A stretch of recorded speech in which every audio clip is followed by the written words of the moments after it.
Welcome to World of Sleepcraft. Tonight we journey through the life of Sylvanas Windrunner, the dark lady whose story spans from the golden forests of Quel'Thalas to the darkest depths of the Shadowlands. Hers is a tale of duty and death, of vengeance and betrayal, of a soul torn asunder and a destiny that would shake the foundations of Azeroth itself. Settle in, get comfortable, and let this epic saga unfold before you. In the enchanted forests of Quel'Thalas, where the trees glowed with eternal autumn gold, and magic flowed through every leaf and stone, there lived a family whose name would echo through the ages.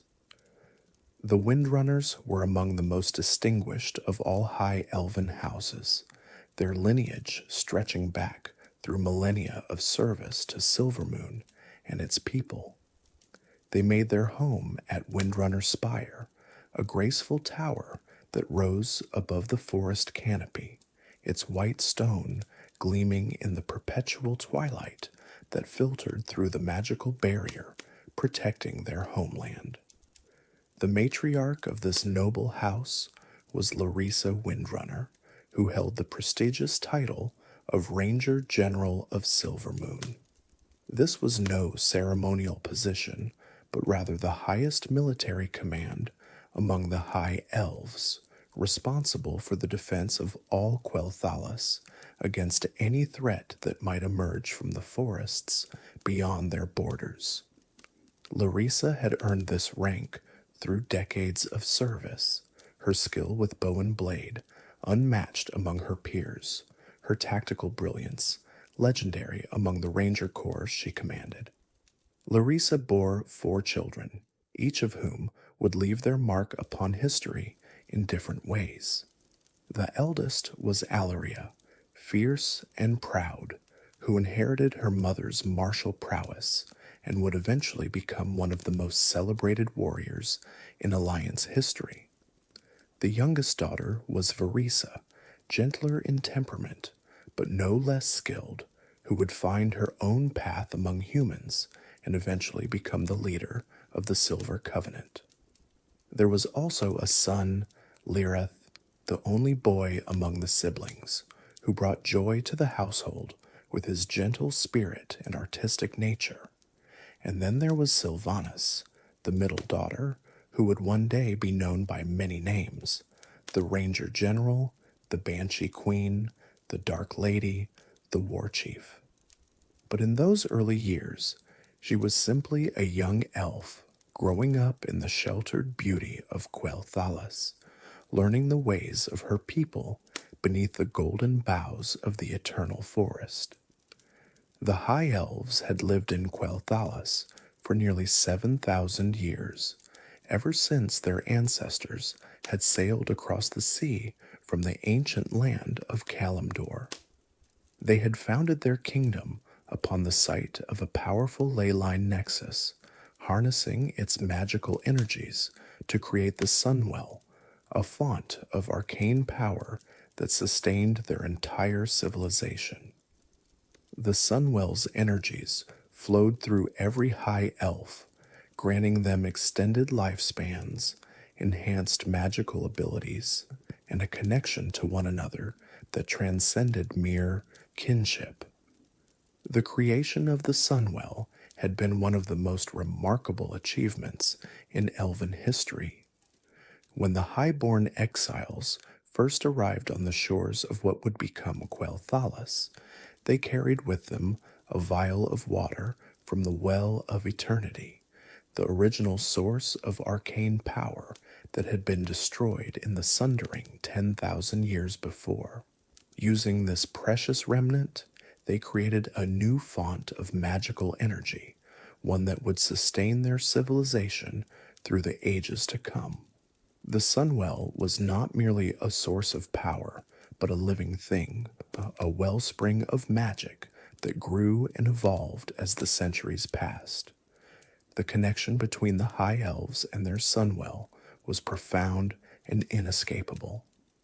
From birth, every elf was suffused with its energies, their bodies and minds shaped by its constant presence.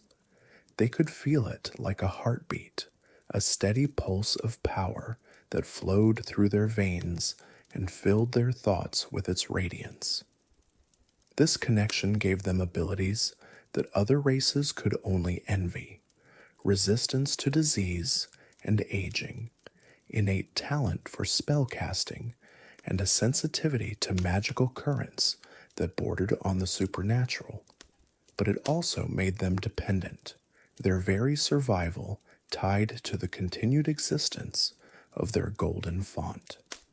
The culture that developed around the Sunwell was one of refinement and beauty, of magical achievement and artistic expression. The High Elves built cities that seemed to defy the laws of nature, towers that floated on currents of arcane energy, gardens where plants bloomed with colors unknown in the natural world. They developed spells that could reshape reality, created artifacts of incredible power, and pursued knowledge with an intensity that their shorter-lived cousins could never match. To be a high elf was to be touched by something greater than oneself, to be part of a civilization that had achieved heights undreamed of by lesser races. Protected by a magical barrier known as Ben de Noriel, the gatekeeper, Quel'Thalas had remained largely isolated from the troubles of the wider world. The High Elves considered themselves superior to the younger races, having achieved heights of magical and cultural sophistication that humans and others could scarcely imagine. They lived lives of refinement and beauty, their cities adorned with soaring spires and floating crystals, their days filled with the pursuit of art, magic, and perfection. But the Windrunners were not content with the sheltered life of the city elite. They were rangers, defenders of the realm, and their duty called them to the wild borders of Quel'Thalas, where danger still lurked. The forest trolls of the Amani Empire had once controlled this land before the High Elves arrived, and they had never forgiven the usurpers who had driven them from their ancestral territories. Though the trolls had been defeated in the Troll Wars thousands of years ago, remnants of their empire still haunted the forests, launching raids and ambushes against any elves who ventured too far from the protected heartland. Young Sylvanas grew up hearing tales of her mother's exploits against these ancient enemies. Larissa would return from patrols with stories of trollish ambushes foiled, of settlements saved, of the eternal vigilance required to keep the borders secure. These tales kindled something in the middle daughter, a fire that burned brighter than in either of her sisters. While Illyria was driven by wanderlust and the desire to see the wider world, and Verissa by a gentler calling, Sylvanas found her purpose in the defense of her homeland. The training to become a ranger began early for all Windrunner children. Larissa insisted that her offspring understand the responsibilities that came with their family name, even if they chose different paths in life. Sylvanas took to the training with fierce dedication, spending countless hours practicing with bow and blade, learning to move silently through the forest, studying the tactics and weaknesses of potential enemies. Her instructors noted her exceptional talent, her ability to read the forest as others might read a book, her instinctive understanding of combat that went beyond mere technique. But it was not just martial skill that Sylvanas developed during these formative years. She also cultivated the qualities that would later define her leadership: a sharp strategic mind, an unwavering determination, and a deep sense of duty to those under her command. She formed close bonds with her fellow rangers, learning that in the wild places of the world, Trust in one's companions could mean the difference between life and death. The art of the ranger was more than simple combat. It encompassed tracking and stealth, survival in the wilderness, understanding of weather and terrain, and the ability to navigate by stars, an instinct through forests so dense that sunlight rarely touched the ground. Sylvanas mastered each of these disciplines with methodical dedication, spending long months in the field, honing skills that books alone could never teach. She learned to read the forest as others read manuscripts, interpreting the subtle signs that betrayed the presence of enemies or warned of coming dangers. Her instructors were veterans who had spent centuries patrolling the borders of Quel'Thalas, rangers whose experience went back to wars that Sylvanas knew only from history. They taught her the traditions of the Farstriders, the code of honor that bound rangers to one another and to the people they protected. They shared stories of past heroes and fallen comrades, embedding in her a sense of continuity that connected her to generations of defenders who had walked these same paths before her. The physical demands of ranger training were grueling.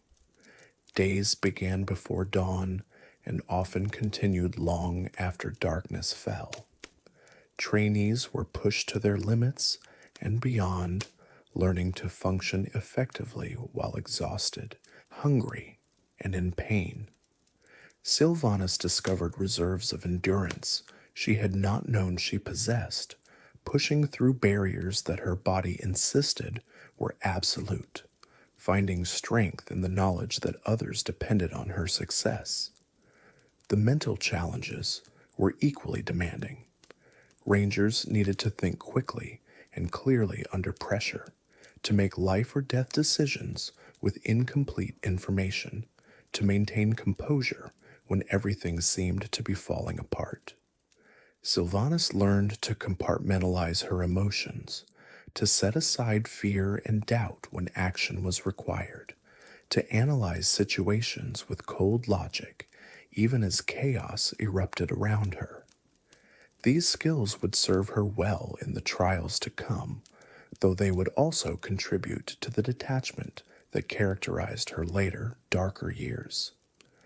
The relationship between the Windrunner sisters was complex, as relationships between siblings often are. Illyria, as the eldest, had always blazed her own trail, sometimes leaving her younger sisters in her shadow. Sylvanas admired her older sister's courage and skill, but also felt the pressure of expectations, the unspoken assumption that she should follow in Allaria's footsteps. Verisa, the youngest, looked up to both her older sisters and often found herself caught between their different approaches to life. Despite their differences, the three sisters shared a bond that transcended ordinary kinship. They had trained together, fought together, and protected one another through dangers both great and small. They understood each other in ways that outsiders never could, knew each other's strengths and weaknesses, hopes and fears. This bond would be tested in the years to come, stretched across distances of space and time that would have broken lesser connections, but it would never be entirely severed.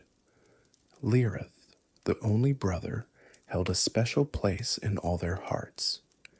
He was different from his sisters, more interested in music and poetry than warfare, but no less beloved for it. In a family of warriors, he represented something precious, a reminder that there was more to life than battle, that beauty and art had their own value. The sisters doted on him, perhaps sensing that his gentle nature made him vulnerable in a world that often rewarded strength over kindness. As Sylvanas came of age, she formally joined the Farstriders, the elite Ranger Corps that served as the first line of defense for Quel'Thalas. The Farstriders were more than mere soldiers. They were guardians of a way of life, protectors of the boundary between civilization and the wild. They ranged far beyond the magical barriers that protected the heart of the kingdom, venturing into territories where the forest trolls still lurked and other dangers waited for the unwary. Life as a Farstrider was demanding but rewarding. Sylvanas spent weeks at a time in the wilderness, tracking enemy movements, eliminating threats before they could endanger the settlements, and maintaining this network of outposts and watchtowers that served as the kingdom's early warning system. She learned to survive on what the forest provided, to read signs that others would never notice, to strike with deadly precision and then vanish into the trees before the enemy could respond. Her reputation grew with each successful mission. She had a gift for leadership, an ability to inspire others to follow her into danger and bring them back alive. Her tactical instincts were superb, her courage unquestionable, her dedication to duty absolute. Senior officers began to take notice of this exceptional young ranger, seeing in her the potential for greatness. The conflicts with the forest trolls continued throughout Sylvanas' early career, providing ample opportunity for her to hone her skills and prove her worth. The Amani trolls were cunning enemies, masters of ambush and guerrilla warfare, and they knew the forests of Quel'Thalas as well as any elf. Sylvanas learned to anticipate their tactics, to turn their own methods against them, to strike at their weaknesses while protecting her own forces from harm. One particularly notable engagement occurred when Sylvanas led a small band of rangers against a troll raiding party that had been terrorizing outlying settlements. The trolls had been careful, striking quickly and retreating into the deep forest before pursuit could be organized. Previous attempts to catch them had failed, the raiders always seeming to know when and where the elves would search. Sylvanas suspected there was a spy among the settlement guards, someone feeding information to the trolls. Rather than confront this suspicion directly, she devised a plan to use it to her advantage. She spread false information about a patrol route that would leave a particular settlement vulnerable, then positioned her rangers in hidden ambush sites along the path she expected the trolls to take. The trap worked perfectly. The troll raiders came expecting easy prey, and instead found themselves surrounded by elven arrows. Sylvanas commanded the engagement with cold precision, directing her forces to cut off escape routes and eliminate the enemy with minimal friendly casualties. When the battle was over, not a single troll had escaped to warn others of the deception. The spy was identified and dealt with, the raiding threat neutralized, and Sylvanas' reputation enhanced further. She had demonstrated not just combat skill, but the kind of strategic thinking that marked a true leader. Her superiors began to speak of her as a future Ranger-General, perhaps even the one who would eventually succeed her mother in that prestigious position. But Sylvanas was not motivated by ambition for rank or recognition. Her driving force was simpler and purer. She loved Quel'Thalas with every fiber of her being, and she would do whatever was necessary to protect it. The golden forests, the shining spires of Silvermoon, the countless lives depending on the Ranger's vigilance, these were what mattered to her. Everything else was secondary. Her mother, Larissa, watched her daughters rise with pride, tempered by concern. She recognized in Sylvanas the same qualities that had driven her own career, the same fierce dedication to duty that could become all-consuming if not balanced by other aspects of life. Lyrica tried to encourage her daughter to cultivate interests beyond the Ranger Corps, to form connections that were not defined by military hierarchy, to remember that there was more to existence than endless vigilance against the darkness. Sylvanas listened respectfully, but did not truly hear. She was young, convinced of her own immortality, as the young often are, unable to imagine a time when her strength might fail or her purpose might waver. The future stretched before her, seemingly endless, and she was content to fill it with service to her homeland. During these years, Sylvanas made a decision that would have consequences extending far beyond what she could have imagined. A human named Nathanas Maris had come to Quel'Thalas, seeking to learn the ways of the Farstriders. This was unprecedented. Humans were considered crude and short-lived by high elven standards, hardly worthy of the refined arts practiced by the Ranger Corps. Most of Sylvanas's peers dismissed Nathanos out of hand, and even Prince Kael'thas Sunstrider voiced opposition to admitting a human into their ranks. But Sylvanas saw something in Nathanos that others missed. Behind his human limitations was a determination and skill that impressed even her exacting standards. He had traveled far and overcome many obstacles to reach Quel'Thalas, driven by a passion for the Ranger's craft that reminded her of her own early dedication. She sponsored his admission to the Farstriders, defending her decision against considerable criticism. Nathanos proved her faith justified. Through relentless effort, he mastered skills that many thought beyond human capability, eventually earning the title of Ranger Lord, the first and only human ever to achieve that rank. His success vindicated Sylvanas's judgment and demonstrated her willingness to look beyond convention when she believed she was right. It also created a bond between them that would endure through death itself and beyond. The relationship between Sylvanas and Nathanos remained a subject of speculation among those who knew them. Some believed it was purely professional, a commander's pride in a particularly successful protege. Others whispered of deeper feelings, of a connection that transcended the usual boundaries between high elf and human. Whatever the truth, their loyalty to each other was absolute and would be tested many times in the dark years ahead. The Second War came to Quel'Thalas like a storm long brewing on the horizon.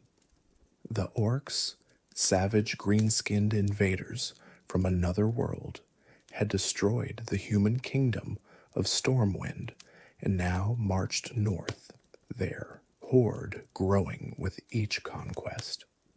The High Elves had withdrawn from the alliance of Lordaeron years ago, content in their isolation, confident that their magical barriers would protect them from any threat. The orcs were something entirely new in the experience of Azeroth's races.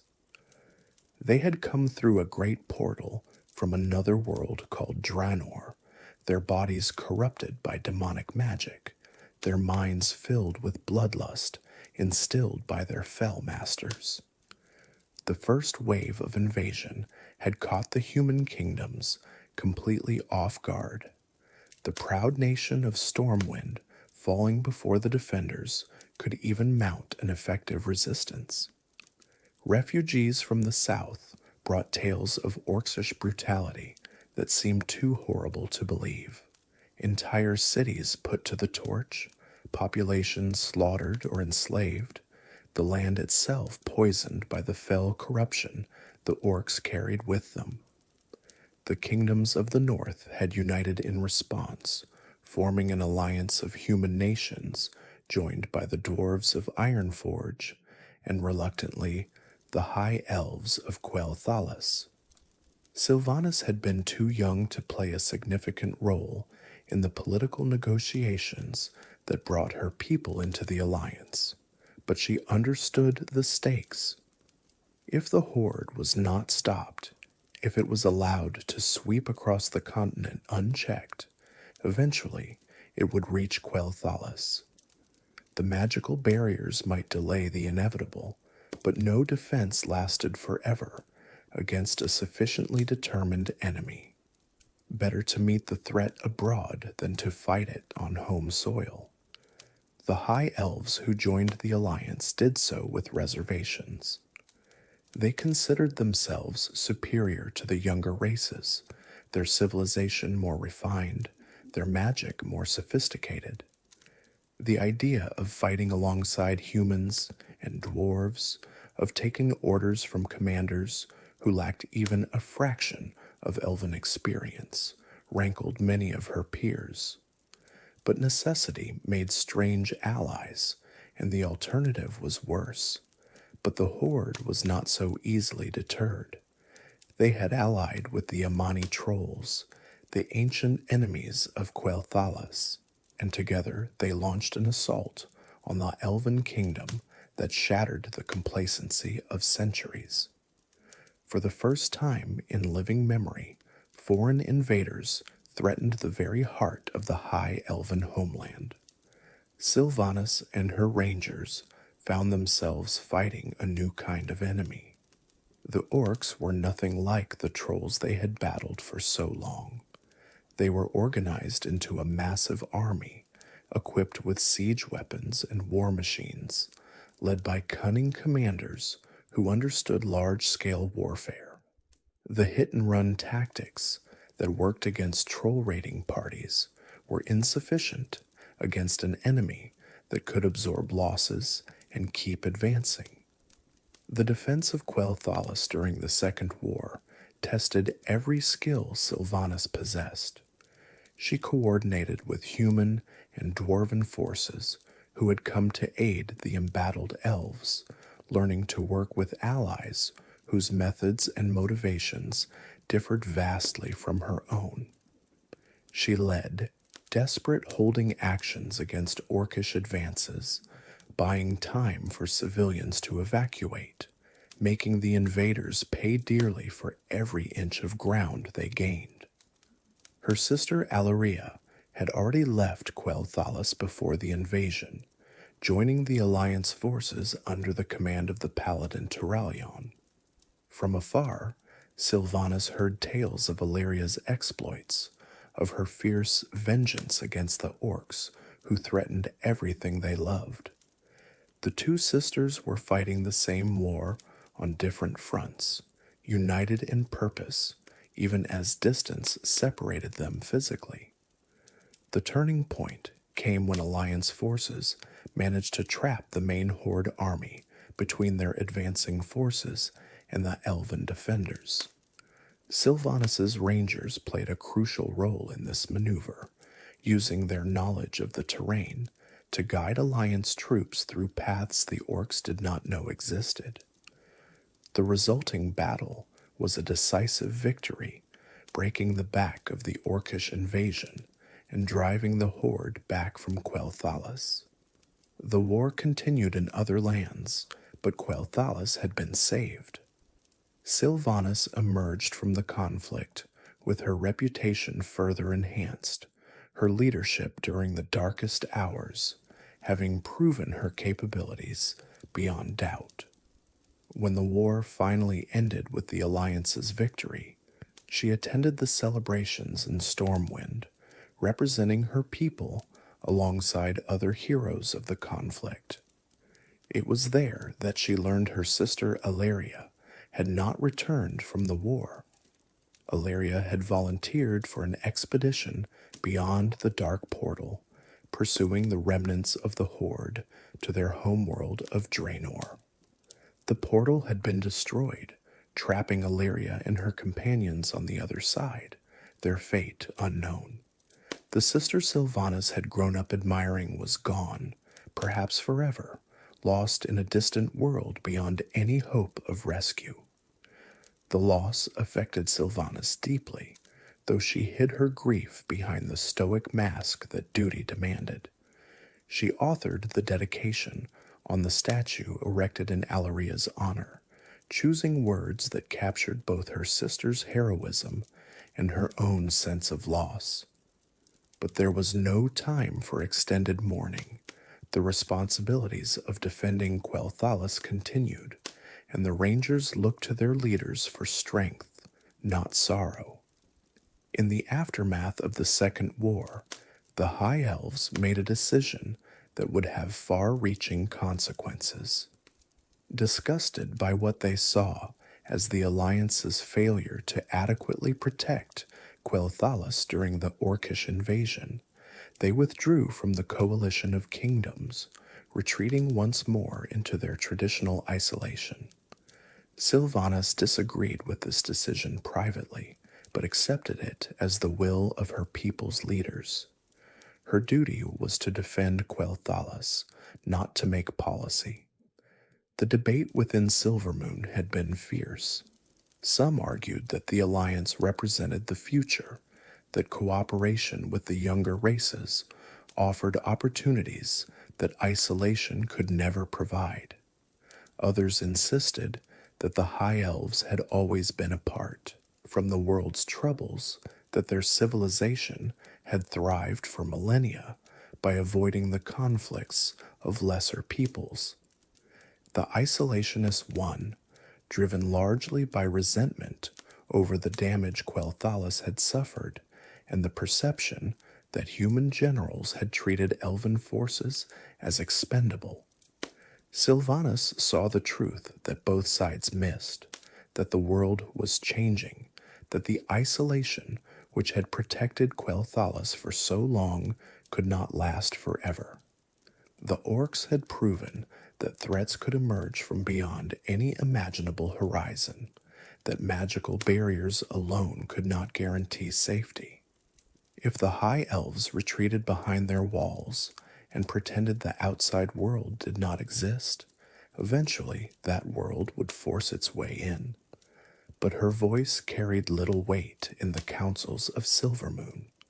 She was a ranger, not a politician, and the Windrunner name, however honored, did not grant her the influence to sway national policy.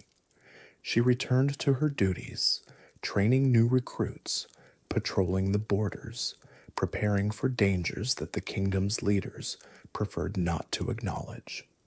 The wisdom of her concerns would only become apparent when it was far too late. The years that followed the Second War were relatively peaceful for the High Elves. They rebuilt what the orcs had damaged, strengthened their defenses, and returned to their eternal pursuits of magic and beauty. Sylvanas continued her work with the Farstriders, eventually being promoted to Ranger-General upon her mother Larissa's retirement. She was now the supreme military commander of Silvermoon, responsible for all of Quel'Thalas's defenses, walking the same halls and holding the same title that her mother had once held. The burden of command sat heavily but comfortably on Sylvanas's shoulders. She had spent her entire adult life preparing for this role, and she embraced it with the same fierce dedication that had characterized her entire career. Under her leadership, the Farstriders became even more formidable, their training regimens refined, their tactics updated to address the new threats that the Second War had revealed. But even as she worked to prepare her people for any future conflict, Sylvanas could not have imagined the horror that was approaching. In the human kingdom of Lordaeron, a prince named Arthas Menethil was falling to darkness, seduced by the promise of power, corrupted by a cursed blade called Frostmourne. He had become a servant of the Lich King, an undead monster in the guise of a noble knight, and he was gathering an army of the dead to sweep across the world. The plague that Arthas and his masters had unleashed was spreading through the human kingdoms, killing thousands and raising them as mindless undead soldiers. Kingdom after kingdom fell before this tide of death, their defenders overwhelmed by enemies who felt no pain and knew no fear. The Scourge, as this army of the dead came to be known, was marching inexorably northward, and its ultimate target was the magical power of the Sunwell. The first warnings came from Sylvanas' scouts, rangers who patrolled the southern borders of Quel'Thalas and maintained contact with the lands beyond. They reported massive, undead forces moving through the plagued remnants of Lordaeron, heading directly for the Elven Kingdom. At first, the High Elves dismissed these reports as exaggeration. Surely no force could threaten the protected heartland of Quel'Thalas, defended by magic that had endured for millennia. Sylvanas knew better than to underestimate any enemy. She immediately began mobilizing the Farstriders, establishing defensive positions along the likely invasion routes, coordinating with the magicians who maintained the kingdom's magical barriers. If the undead were truly coming, she would ensure that they paid the highest possible price for every step they took into her homeland. The invasion began with terrifying speed. The Scourge poured across the border in numbers that beggared belief. Endless ranks of shambling corpses driven by a single malevolent will. The outer defenses fell within hours, overwhelmed by sheer weight of numbers. Rangers who had trained for years against trollish ambushes found themselves facing something far worse. An enemy that could not be intimidated, could not be reasoned with, could not be stopped by anything less than complete destruction. Sylvanas fought with desperate fury, trying to slow the undead advance. She ordered bridges destroyed, cutting off the most direct routes to Silvermoon. She coordinated Dragonhawk attacks against the densest concentrations of undead, the great flying beasts breathing fire down upon the shambling hordes. She led counterattacks where she saw opportunity, striking at command elements and supply lines, doing everything possible to buy time for civilians to flee and reinforcements to arrive. But the Scourge had something the defenders lacked, a commander of terrible genius and implacable will. And Arthas Menethil led the invasion personally, and he understood that the key to breaking Quel'Thalas was not brute force, but strategic precision. He identified the Elf Gates, the enchanted barriers that controlled access to the inner kingdom, and focused his efforts on capturing them rather than simply overwhelming the defenders. One by one, the Elf Gates fell. Sylvanas' forces were spread too thin, forced to defend too many points against an enemy that could concentrate its strength wherever it chose. Each lost gate brought the Scourge closer to Silvermoon and the Sunwell, the ultimate prizes that Arthas sought. The Ranger-General found herself falling back again and again, her careful defensive plans torn apart by the relentless undead advance. Throughout the desperate fighting, Sylvanas tried to get runners through to Silvermoon with warnings and requests for reinforcement. Arthas seemed to anticipate every attempt, his forces appearing to intercept messengers with uncanny precision. The Ranger-General began to suspect that the enemy commander was specifically targeting her communications, isolating her forces from any hope of aid.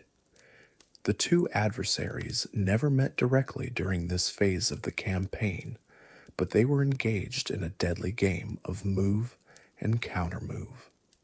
Arthas pressed forward with cold efficiency, never committing more forces than necessary, always probing for weaknesses.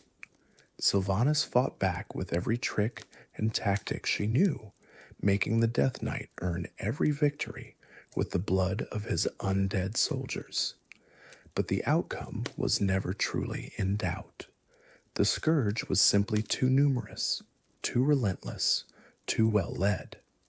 Sylvanas watched her forces dwindle, watched positions she had thought secure fall to overwhelming assault, watched the beautiful forests of her homeland wither and die beneath the corruption that followed in the Scourge's wake.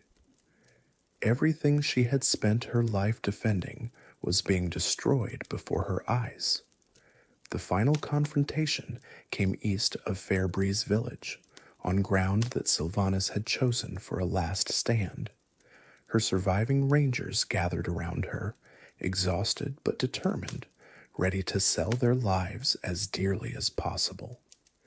They had accepted that they were going to die.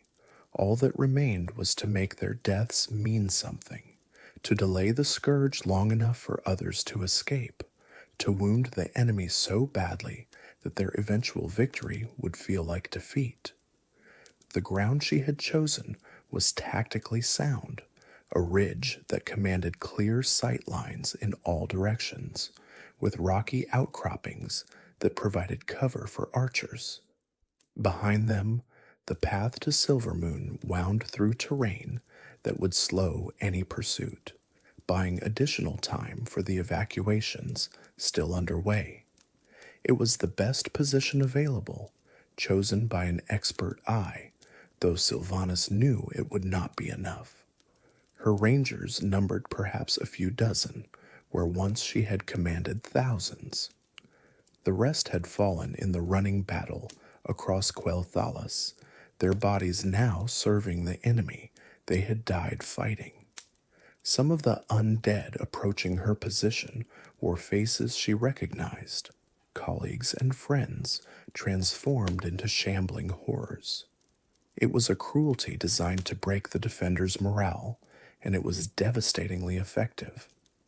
Sylvanas moved among her surviving troops, checking their positions, offering quiet words of encouragement, showing none of the despair that gripped her heart.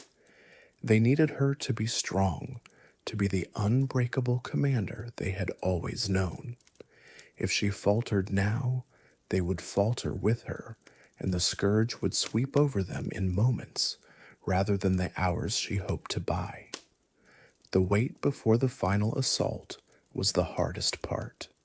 They could see the undead massing in the valley below, thousands upon thousands of shambling corpses and skeletal warriors, an army that seemed to stretch to the horizon. Among them moved darker shapes, death knights, and necromancers, the commanders who directed this sea of death. And somewhere in that mass was Arthas, the architect of all their suffering, the monster in princely armor. When the attack finally came, it came from all directions at once. The Scourge had circled during the night, positioning forces behind the ridge as well as before it. Sylvanas's carefully chosen position became a trap, the tactical advantages she had identified now working against her. There was no retreat, no redeployment, only a desperate fight against overwhelming numbers. Arthas came to meet her personally, riding his undead steed through the carnage, his cursed blade Frostmourne gleaming with hungry light. He had hunted this elven general throughout the campaign, admiring her skill even as he worked to destroy her. She had given him more trouble than any other defender, had forced him to commit resources he would rather have saved, had earned his respect in the only way that mattered to what he had become. The duel between them was brief and brutal. Sylvanas was exhausted from days of fighting without rest, her resources depleted, her options exhausted. Arthas was freshly empowered by the souls Frostmourne had consumed, his strength seemingly limitless, his skills enhanced by unholy magic. Their blades met once, twice, 3 times, and then Frostmourne shattered Sylvanas's weapons and plunged into her body. She fell, mortally wounded but not yet dead. As she lay on the ground, feeling her life draining away, she looked up at the monster who had destroyed everything she loved. She asked for only one thing, a clean death. After all she had suffered, all she had sacrificed, she deserved at least that much mercy. Arthas looked down at her with cold amusement. After what she had put him through, he said the last thing he would give her was the peace of death. What happened next would haunt Sylvanas for eternity. Arthas raised Frostmourne and used its dark power to rip her soul from her dying body. But rather than letting that soul pass on to whatever afterlife awaited, he trapped it, twisted it, corrupted it. Sylvanas Windrunner, Ranger-General of Silvermoon, defender of Quel'Thalas, and died on that field. What rose in her place was something else entirely, a Banshee, a spirit of pure hatred and torment, bound to the will of the Lich King. She was the first of the High Elven Banshees, a distinction she would have given anything to avoid. The transformation stripped away everything that had made her who she was, leaving only rage and despair. She watched helplessly as Arthas used his new weapon against her own people, sending her to terrorize and demoralize the defenders of Silvermoon. Her voice, once raised in commands to her rangers, now shrieked with supernatural fury, bringing madness and death to those who heard it. The experience of Banshee existence was horror beyond description. She was aware of everything happening around her, but unable to control her own actions. Her spirit moved at the Lich King's command, wielding powers she had never sought against people she had sworn to protect. Every death she caused added to her torment. Every soul she claimed for the Scourge twisted the knife of guilt deeper into her ethereal form. The Banshee powers she now possessed were terrible things. Her wail could shatter the minds of those who heard it, leaving them catatonic or driving them to suicidal despair. She could possess the bodies of the living, displacing their souls and using their flesh as a temporary vessel. She could curse her victims with supernatural afflictions, weakening them for the undead legions that followed in her wake. Powers that would have been devastating weapons in the hands of the living Sylvanas became instruments of genocide in the hands of her enslaved spirit. The fall of Silvermoon was swift after the outer defenses crumbled. The city that had stood for 7,000 years, that had weathered the Troll Wars and the isolation of the High Elves, fell in a matter of hours. The streets that Sylvanas had walked in her youth became killing fields. The spires she had admired became pyres for the dead. The Sunwell itself was defiled, its pure energies corrupted by the resurrection of the necromancer Quel'Thuzad as a lich of terrible power. The survivors of Quel'Thalas, those few who escaped the slaughter, renamed themselves in their grief. They were no longer High Elves, they declared, for the High Elves had died with their kingdom. They were Blood Elves now, named for the blood of their fallen kin, united by shared tragedy and the desperate need to find new sources of magical sustenance now that the Sunwell was corrupted beyond use. Her body was thrown onto a meat wagon like garbage, lost among the thousands of corpses the Scourge had harvested. Later, as a further act of cruelty, Arthas had it locked in an iron coffin, knowing that someday Sylvanas might want it back. The Death Knight understood the psychology of torment. Denying his victims even the dignity of proper death was part of how he broke them. The fall of Silvermoon and the corruption of the Sunwell followed swiftly. Arthas used the font of elven power to resurrect the necromancer Quel'Thalas, transforming him into a powerful lich. The magical energies that had sustained the high elven civilization for millennia were perverted to serve the Lich King's purposes.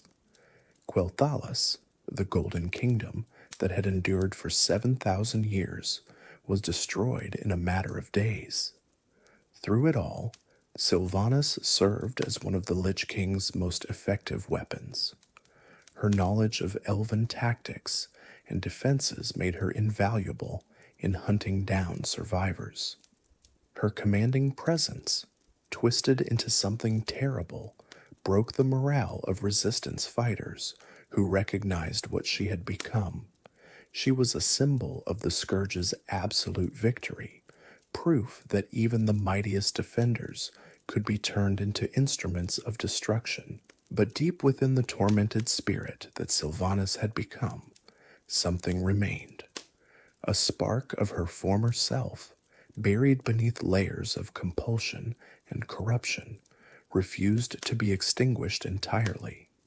She could not disobey the Lich King's commands, but she could hate, and hate she did with an intensity that matched the rage she had felt in life, focused now on a single target, Arthas Menethil, the monster who had done this to her.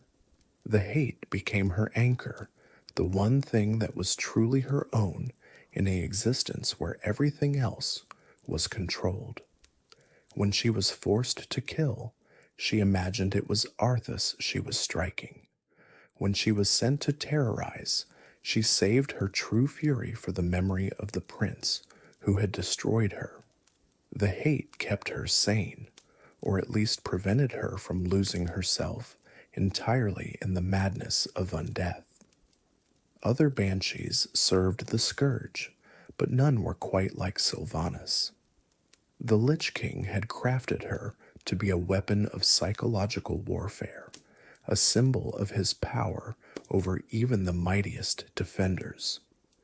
He displayed her to elven prisoners, demonstrating what their champions had become. He sent her against survivors of Silvermoon, knowing that the sight of their former general would shatter what remained of their morale. But the Lich King's cruelty also contained the seeds of his defeat. By keeping Sylvanas aware, by making her witness every atrocity she was forced to commit, he had given her something that other banshees lacked, a continuous identity that persisted through the transformations of undeath. Most banshees were fragments of souls, echoes of the people they had once been. Sylvanas remained herself, however twisted and diminished, and that self remembered everything. She remembered the golden forests of Quel'Thalas. She remembered the faces of her rangers, many of whom now served the same master as undead themselves. She remembered her sisters, wondered if they still lived, hoped desperately that they had escaped the destruction that had claimed their homeland.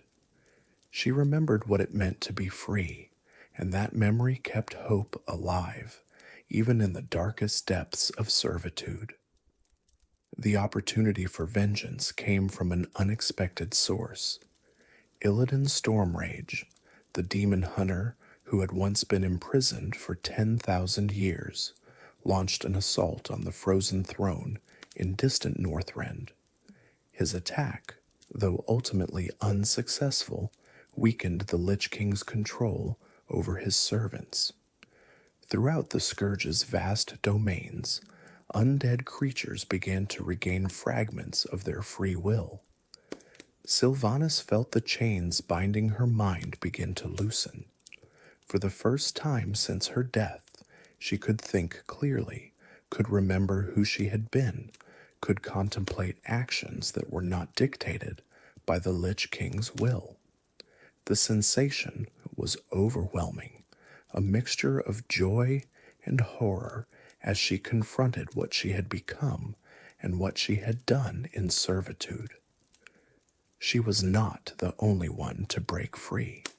Other undead throughout Lordaeron were experiencing similar awakenings, finding themselves suddenly in control of rotting bodies with fragmented memories of lives they could no longer claim. These renegade undead were hunted by the Scourge that still served the Lich King, trapped between a master who wanted to reclaim them and a world that saw them only as monsters to be destroyed. Sylvanas made a choice that would define the next phase of her existence. Rather than flee or hide, she would gather these masterless undead, organize them, give them purpose. If she could not return to the life she had known, she would build something new from the ruins of what she had lost. She would create a nation for the damned. The campaign to establish Forsaken independence was fought on multiple fronts simultaneously. The Scourge still controlled much of Lordaeron, and its commanders were determined to reclaim or destroy any undead who had escaped the Lich King's control. The surviving humans of the region viewed all undead as enemies, making no distinction between Scourge forces and those who had broken free. And lurking in the shadows were the Dreadlords, powerful demons who had their own plans for the remains of the human kingdoms. Sylvanas proved as capable a leader in undeath as she had been in life. She rallied scattered groups of free-willed undead, appealing to their shared condition and common enemies. She directed guerrilla campaigns against Scourge forces, striking at weak points and then fading away before retaliation could arrive. She negotiated with factions that might be persuaded to ally with her cause, or at least to refrain from attacking while she dealt with more immediate threats. The Dreadlords presented a particular challenge. Balnazar, Deatharok, and Varimathras had been servants of the Burning Legion, assigned to monitor the Scourge and ensure it served the demon's ultimate purposes. With the Lich King weakened, they saw an opportunity to seize control of the undead armies for themselves. They were ancient and cunning, masters of manipulation who had orchestrated the downfall of kingdoms and the corruption of heroes. Sylvanas matched their cunning with her own. She approached Varimathras, the most pragmatic of the three brothers, with a proposal: help her destroy the other two Dreadlords, and she would spare his existence. Varimathras, calculating his odds of survival, agreed. Together they hunted down Balnazar and Deatharok, eliminating two major threats to Sylvanas's growing power. With the Dreadlords dealt with, and Scourge resistance weakening, Sylvanas turned her attention to establishing a permanent home for her people. The ruins of Lordaeron's capital city offered the perfect location, a massive underground complex that had served as the human kingdom's crypts and catacombs.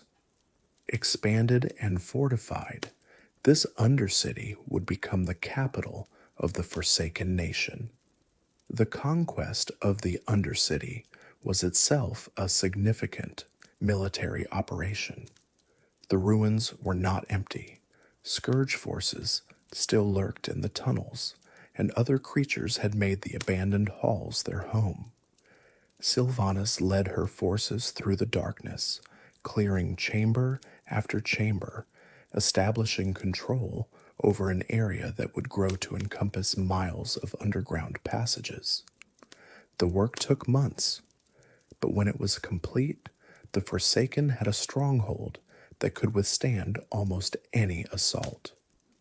The battles beneath the earth were unlike anything Sylvanas had experienced as a ranger.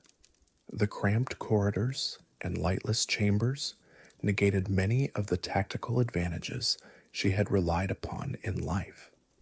The enemies she faced were often other undead, creatures that could see in total darkness and felt no pain. She developed new tactics for this environment, learning to use the geography of the tunnels to create choke points and ambush sites, turning the underground maze into a weapon in its own right. The psychological challenges of the campaign were equally daunting. Many of the Forsaken who followed Sylvanas were recent dead, their memories of life still fresh, their adjustment to undeath incomplete. They struggled with what they had become, with the horror of their own bodies, with the knowledge that everyone they had loved now viewed them as monsters. Sylvanas had to be more than a military commander. She had to be a source of purpose for beings who had lost everything. She developed rituals and traditions that gave the Forsaken a sense of identity separate from the Scourge that had created them. She established a hierarchy based on merit rather than the circumstances of death, giving her followers something to aspire to beyond mere survival. She encouraged the development of trades and crafts that the undead were uniquely suited for, channeling their energies into construction rather than destruction. Slowly, painfully, she built something resembling a society from the shattered remnants of the damned. The early Forsaken economy was based largely on scavenging.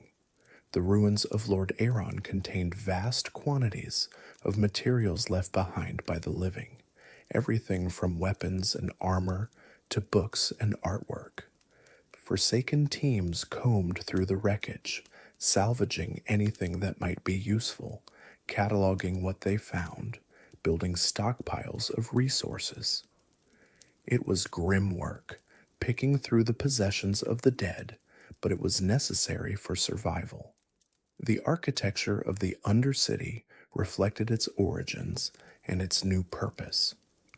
The grand halls that had once hosted human nobility became gathering places for undead citizens. The crypts that had sheltered generations of Lord Aeron's dead now housed laboratories where Forsaken alchemists worked on projects that the living would find horrifying. The sewers and service tunnels became highways for a society that no longer needed light or fresh air to function. Above ground, the ruins of Lord Aeron's capital served as a grim reminder of what had been lost.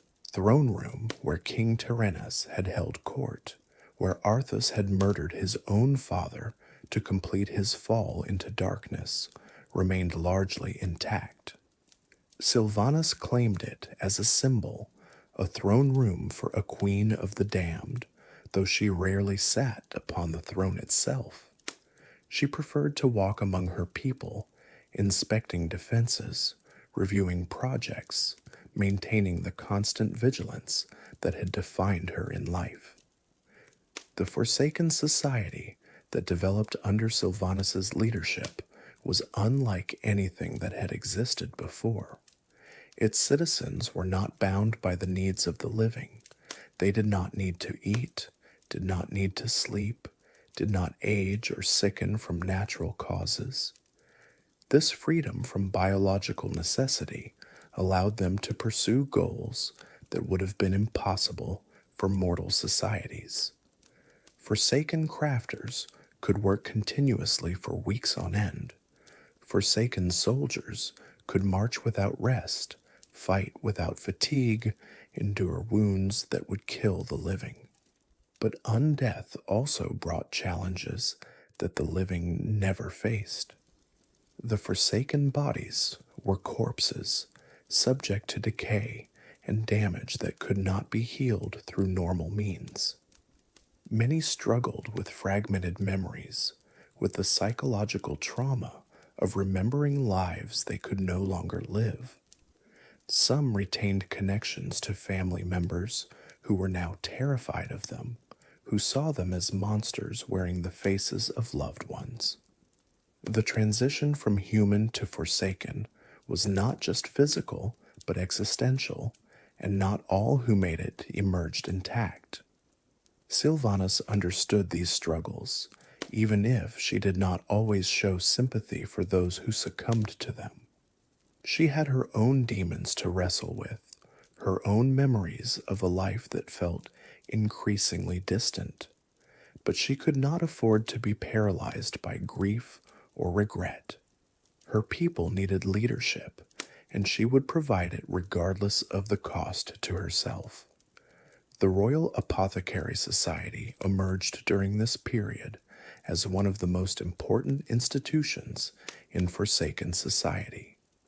Originally formed to study undead biology and develop treatments for the unique ailments that affected the Forsaken, the Society quickly expanded its mandate to include weapons research. Sylvanas recognized that her people would always be outnumbered by the living, that they needed force multipliers to survive. The alchemists and researchers of the Royal Apothecary Society would provide those multipliers. The plagues they developed were works of terrible genius. Unlike natural diseases, which were limited by evolutionary constraints, these artificial plagues could be designed to target specific populations, to spread through specific vectors, to cause specific types of death. The most ambitious project aimed at creating a plague that would kill the living and raise them as Forsaken, expanding Sylvanas's nation with every victim it claimed. This new plague would become both a source of power and a point of controversy in the years ahead. The name Forsaken itself was significant. These undead had been abandoned by everything, by the lives they had once known, by the living world that feared and hated them, by the Scourge that had created and then lost them. They were the Forsaken, the damned, the creatures that belonged nowhere. Sylvanas gave them a place to belong and a purpose to pursue, transforming their shared tragedy into a foundation for collective identity. Reclaiming her original body was a priority for Sylvanas, once her position was secure enough to permit such personal concerns. The iron coffin where Arthas had imprisoned her remains was located and opened.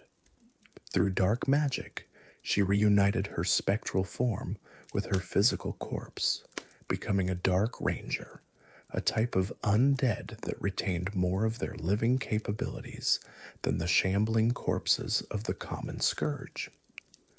The body she inhabited was dead, of course, would never again feel warmth or pleasure or the simple joys of physical existence.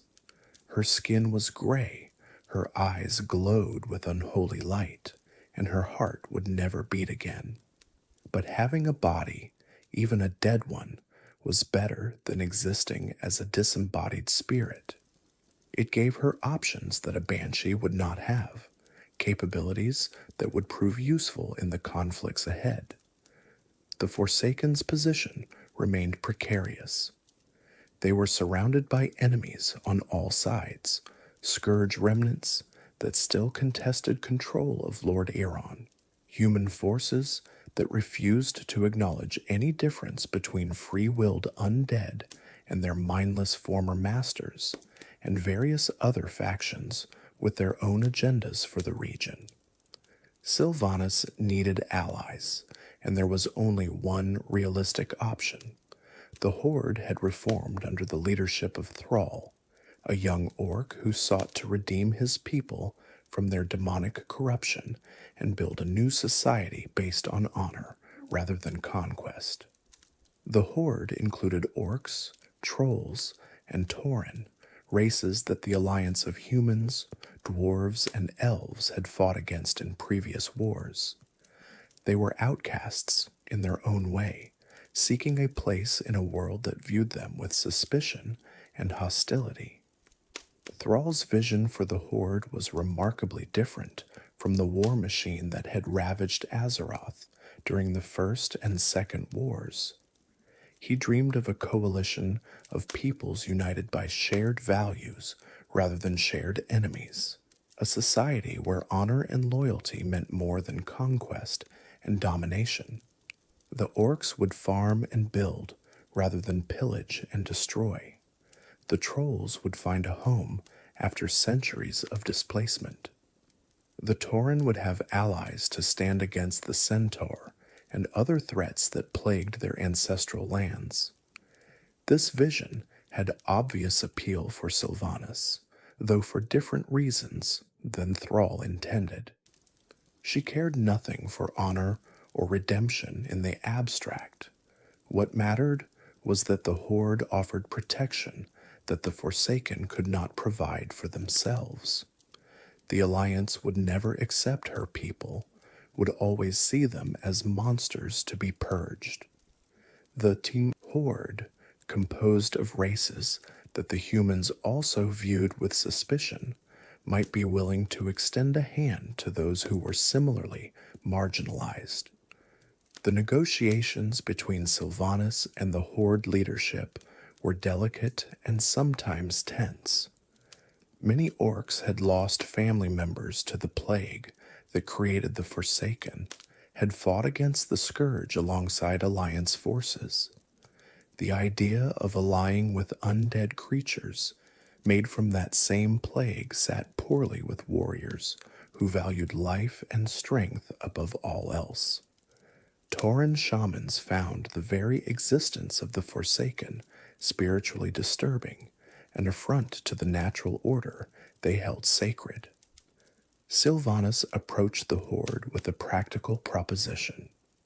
The Forsaken controlled valuable territory and possessed capabilities that the other Horde races lacked. In exchange for membership in the coalition, she would commit her forces to the Horde's defense and share the resources of her domain. Thrall was initially reluctant, disturbed by the nature of the Forsaken and uncertain about their trustworthiness. But pragmatism won out. The Horde needed strength, and Sylvanas was offering it. The Alliance was never comfortable. Many in the Horde viewed the Forsaken with suspicion and disgust, unable to see past their undead nature to the rational beings within.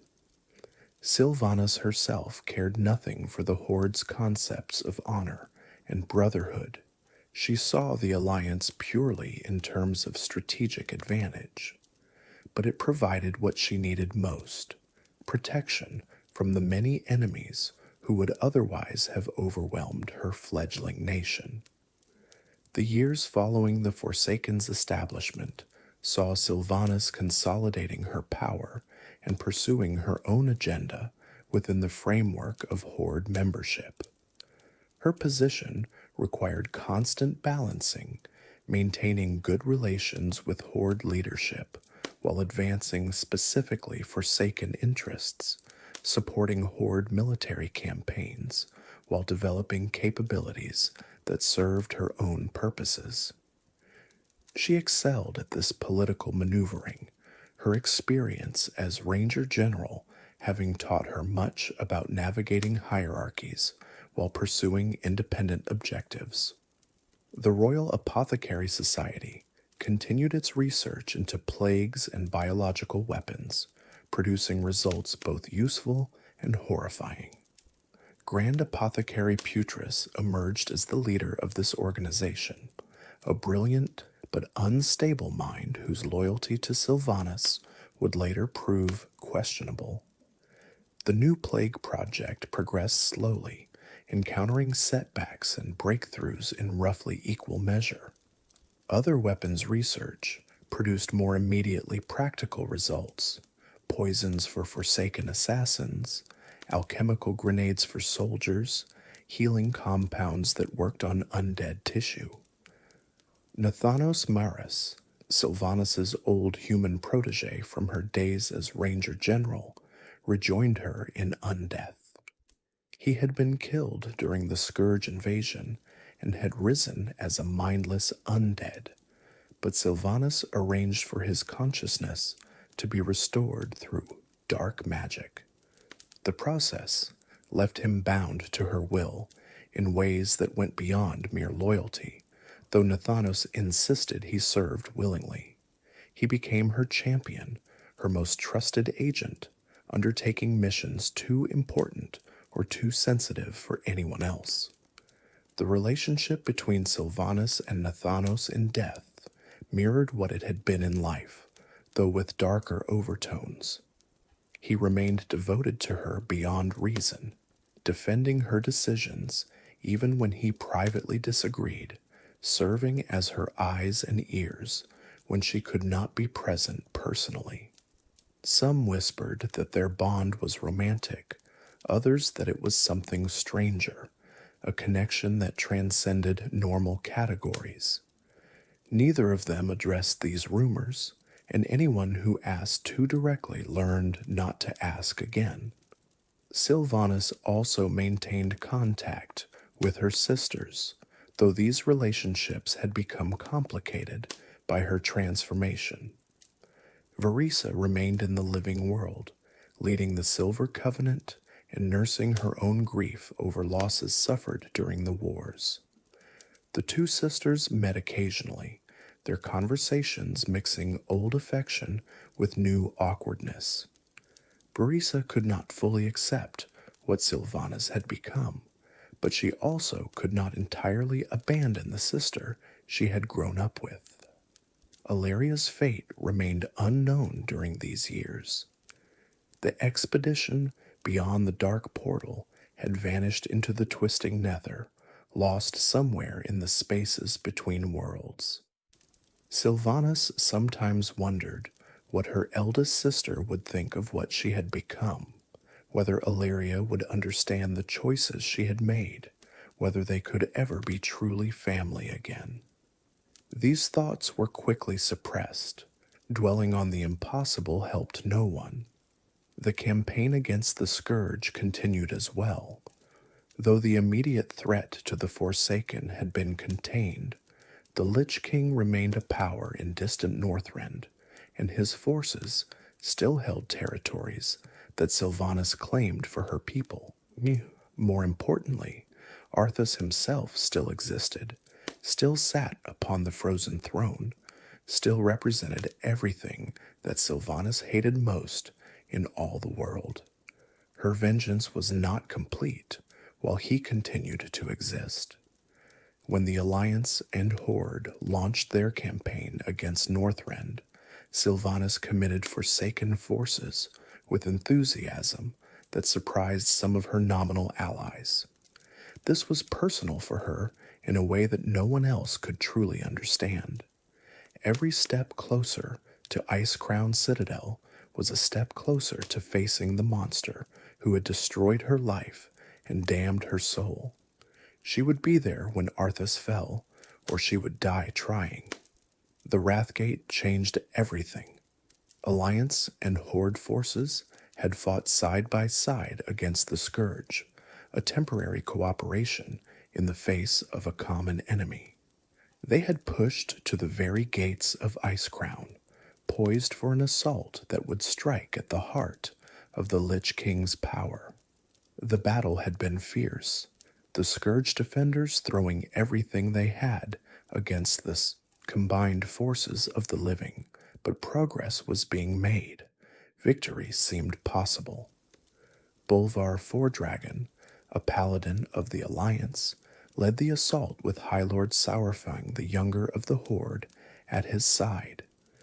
These two warriors, from factions that had spent generations at war with each other, fought together against the common enemy with a unity that gave hope for the future. Behind them marched thousands of soldiers from both factions, united in purpose if not in politics. The Lich King's doom seemed at hand, and then Grand Apothecary Putris, one of Sylvanas's own subordinates, betrayed everyone. From the cliffs above the battlefield, he and his co-conspirators unleashed the new plague, the weapon that the Royal Apothecary Society had been developing in secret for years. But Putris did not deploy it against the Scourge alone. He targeted everyone below, Alliance and Horde alike, killing indiscriminately in what could only be described as a massacre. Putris had developed a plague even more devastating than anything the Scourge possessed, a weapon that killed the living and destroyed the undead with equal efficiency. He launched this plague at the assembled forces at the Wrathgate, killing thousands of Alliance soldiers, Horde warriors, and Scourge defenders alike. The attack was coordinated with an uprising in the Undercity, led by the Dreadlord Varimathras, who had been planning his betrayal since the moment he first allied with Sylvanas. Sylvanas found herself fighting for her existence against forces she had thought were under her control. The Undercity fell to the rebels, and she was forced to flee, her capital conquered, her armies in disarray, her reputation within the Horde destroyed. Both Alliance and Horde blamed her for the Wrathgate, assuming that the attack had been carried out on her orders. The truth was more complicated. Sylvanas had known about the plague research, had authorized and encouraged it as a weapon to be used against the Scourge. But she had not ordered the Wrathgate attack, had not known about Varimathras' treachery, had been as surprised as anyone by the catastrophe. The distinction mattered little to those who had lost friends and family to the plague. Someone had to be blamed, and Sylvanas was the obvious choice. Thrall stood by her, or at least refrained from condemning her outright. He ordered an assault to retake the Undercity, fighting alongside the Forsaken to drive out the rebels and restore Sylvanas' control. The Dreadlord Varimathras was defeated, though he escaped to whatever hell spawned him. Putris and his co-conspirators were killed, their treachery ended. But the damage to the Forsaken's reputation was severe and lasting. The campaign against the Lich King continued despite the Wrathgate's aftermath. Sylvanas participated in the final assault on Icecrown Citadel, though she was not present for the ultimate confrontation. When Arthas finally fell, struck down by the combined efforts of Azeroth's greatest champions, Sylvanas felt a satisfaction that was immediately undercut by emptiness. Her enemy was dead. The monster who had murdered her, enslaved her soul, destroyed everything she loved, was finally destroyed. She had lived for this moment, had sustained herself through years of undead existence with the promise that someday she would have her revenge. And now it was done, and she felt nothing but hollow despair. The period following Arthas' death was the darkest time of Sylvanas' existence. With her great enemy destroyed and her vengeance achieved, she found herself confronting a question she had avoided for years. What purpose remained for her continued existence? The rage that had sustained her was spent. The goal that had given her direction was accomplished. What was left? For years she had defined herself by her hatred of Arthas.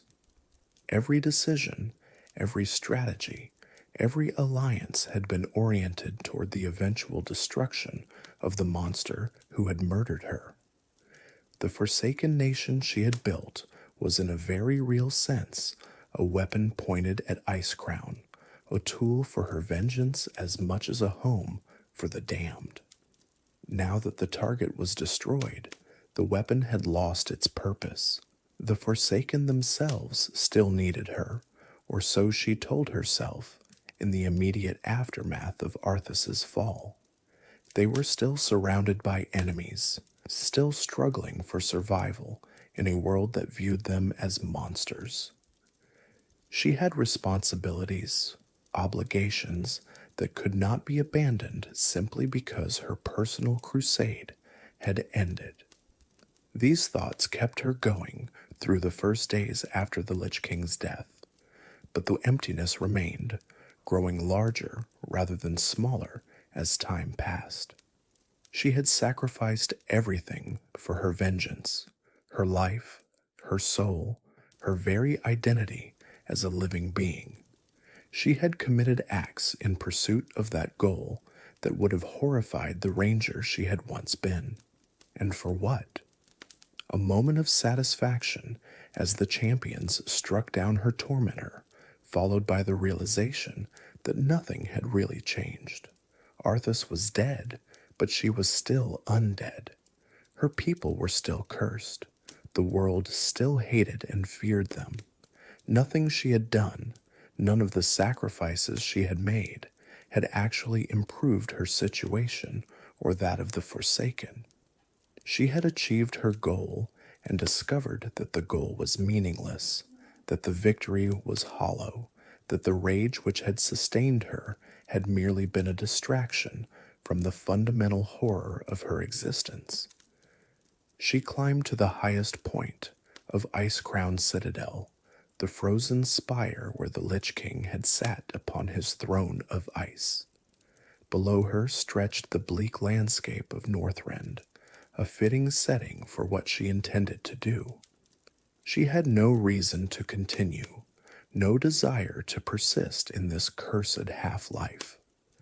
She threw herself from the heights, seeking the oblivion that had been denied her when Arthas first struck her down. What she found instead was more horrifying than anything she could have imagined.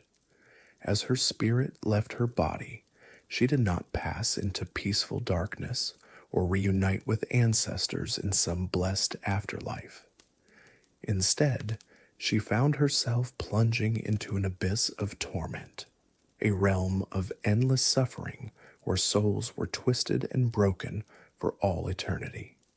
This was what awaited her after death, was not rest, but damnation. Valkyr, angelic servants of the Lich King who had been freed by his death, pulled her back from the edge of this abyss. They offered her a bargain. They would bind their existence to hers, enabling her to return to life and avoid the terrible fate she had glimpsed. In exchange, she would give them purpose, a reason to continue existing now that their master was gone. Sylvanas accepted, not out of any desire to continue living, but out of desperate fear of what awaited her in death. She had thought that nothing could be worse than her existence as undead, that any end would be preferable to this cursed half-life. She had been wrong. The darkness she had seen was far worse than anything she had experienced, and she would do whatever was necessary to avoid returning to it.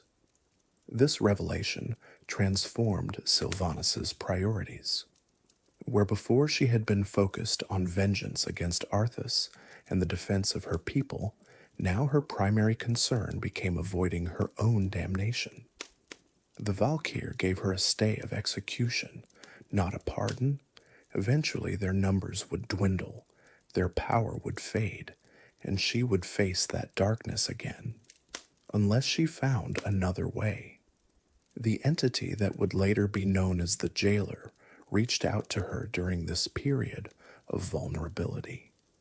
He was an ancient power from the Shadowlands, the realm of death itself, and he had plans that aligned with Sylvanas's desperate needs. He promised her freedom from the system that had condemned her to eternal torment, offered her a role in reshaping the very nature of death. All she had to do was serve his purposes. Sylvanas did not immediately become the Jailer's committed ally, but she began working toward goals that served his agenda. She needed more Valkyr to extend her existence, more power to pursue the changes she now believed necessary. The living saw her as the same Sylvanas she had always been, pursuing familiar objectives for familiar reasons. They could not know how fundamentally her perspective had shifted. The cataclysm that reshaped Azeroth provided opportunities for Sylvanas to advance her agenda. Deathwing, the corrupted dragon aspect, had burst forth from the elemental plane of Deepholm, shattering the world in ways both literal and figurative. Coastlines shifted, mountains crumbled, and old barriers that had stood for centuries were suddenly breached. While the world reeled from this devastation, Sylvanas saw not disaster, but opportunity. The kingdom of Gilneas, long isolated behind a great wall, became a primary target for conquest. The Gilneans had sealed themselves away from the world during the Third War, abandoning the alliance rather than deal with its problems. They had remained hidden for years, their affairs unknown to the outside world, until the cataclysm shattered their wall and exposed them to invasion. What Sylvanas found there exceeded her expectations in some ways and disappointed them in others. The Gilneans had been afflicted by a curse, a form of lycanthropy that transformed them into worgen, bestial humanoids with the strength of wolves and the minds of men. This curse had actually saved them during the Scourge invasion, as the undead plague could not affect those already transformed by different magic.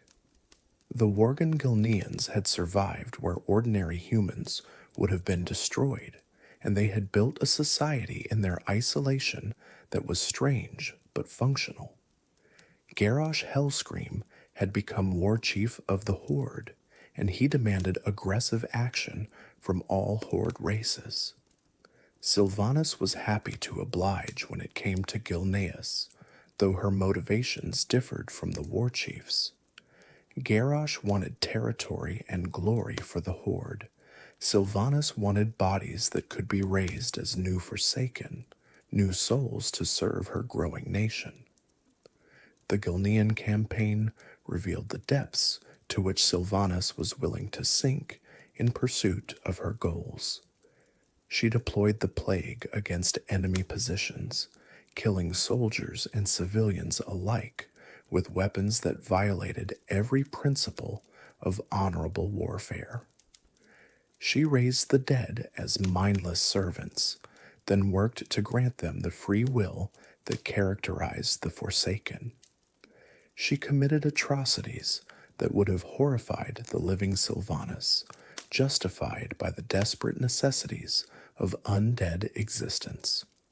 Her actions brought her into conflict with Garrosh, who despite his own brutality was repulsed by the plague's use and the raising of human dead.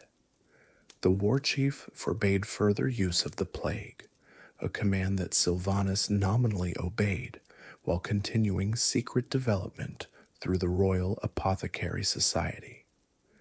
The tension between them grew, adding another layer of complication to Forsaken politics. The Gilnean campaign also created a new enemy who would pursue Sylvanas with relentless determination. Gen Greymane, the king of Gilneas, lost his son Liam to Sylvanas's arrows during the conflict. The young prince had thrown himself in front of an arrow meant for his father, dying to save Gen's life. The grief-stricken king vowed vengeance, abandoning his kingdom's isolation to join the alliance and pursue his son's killer.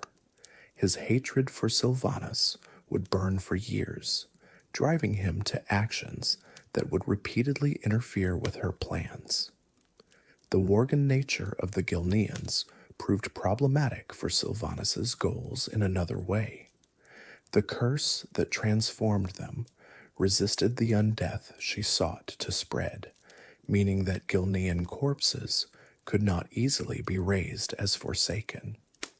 The population she had hoped to harvest for her nation was largely denied to her, making the campaign's costs far exceed its benefits.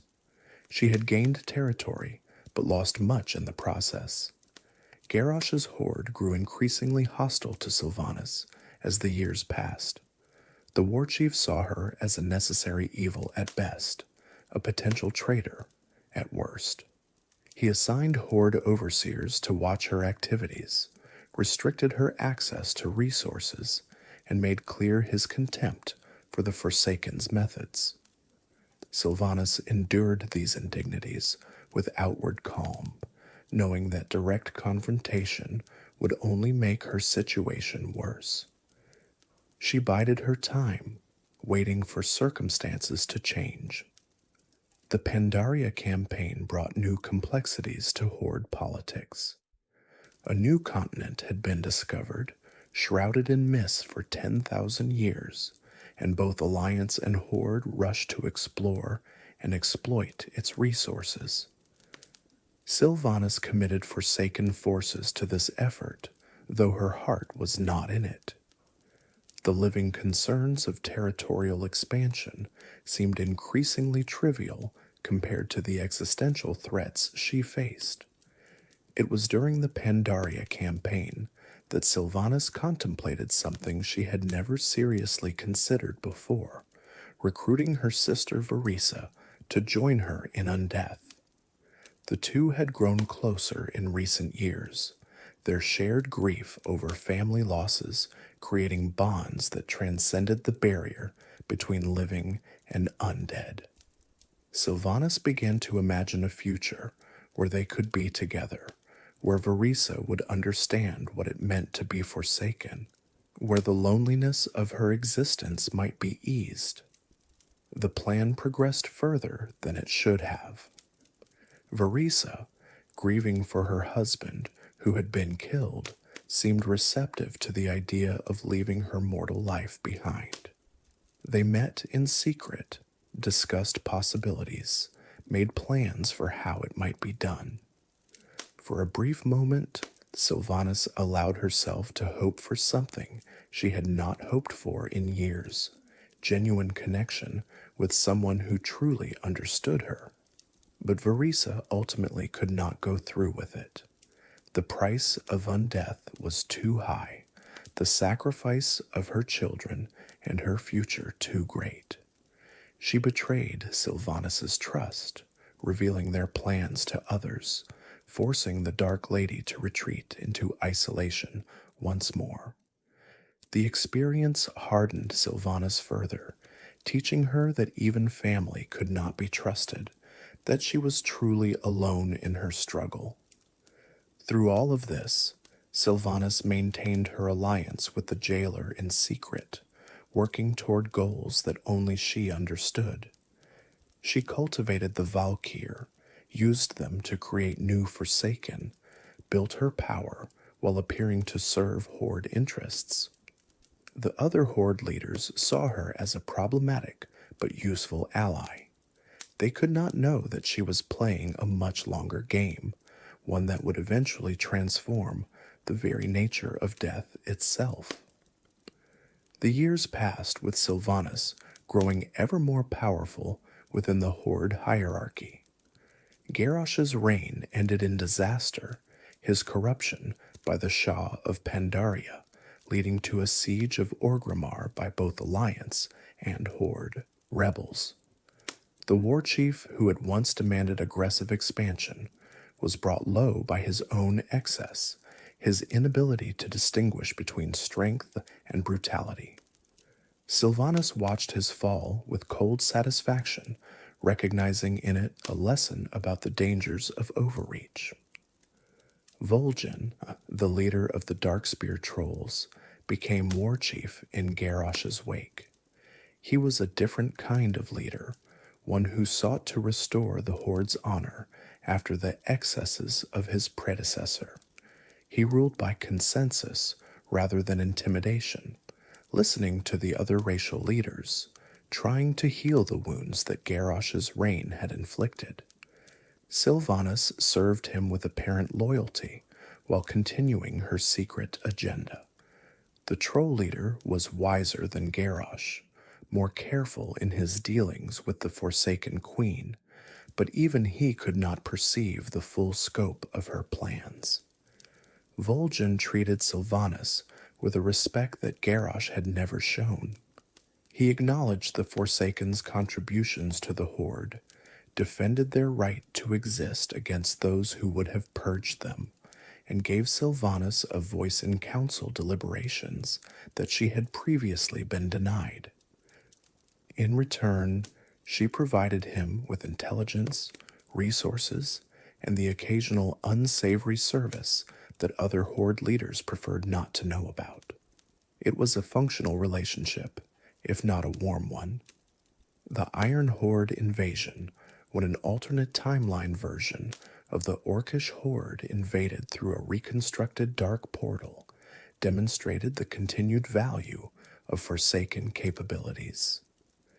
Sylvanas committed her forces to the campaign against these uncorrupted but still savage orcs, proving that the Forsaken could fight conventional wars as effectively as any other Horde race.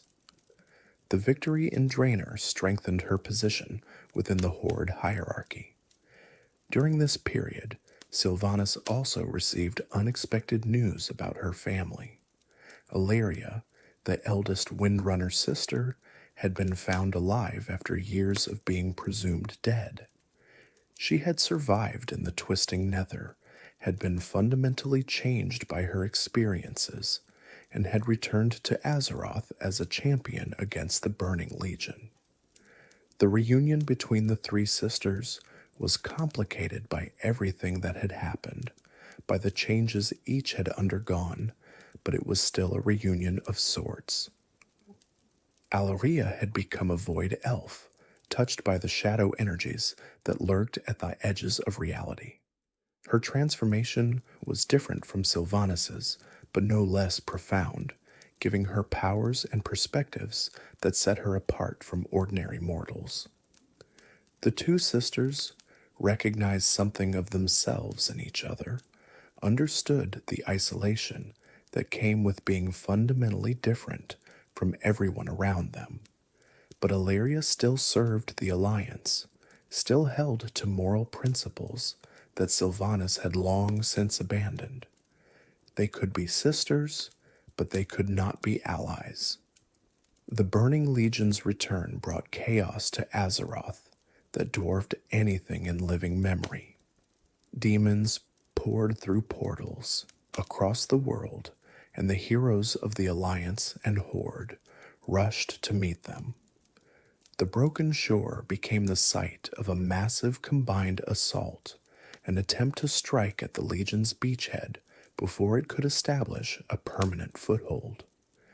Sylvanas led Horde forces in that battle, fighting alongside Vol'jin and other Horde champions. The assault went badly from the start, the demonic defenders proving far more numerous and powerful than intelligence had suggested.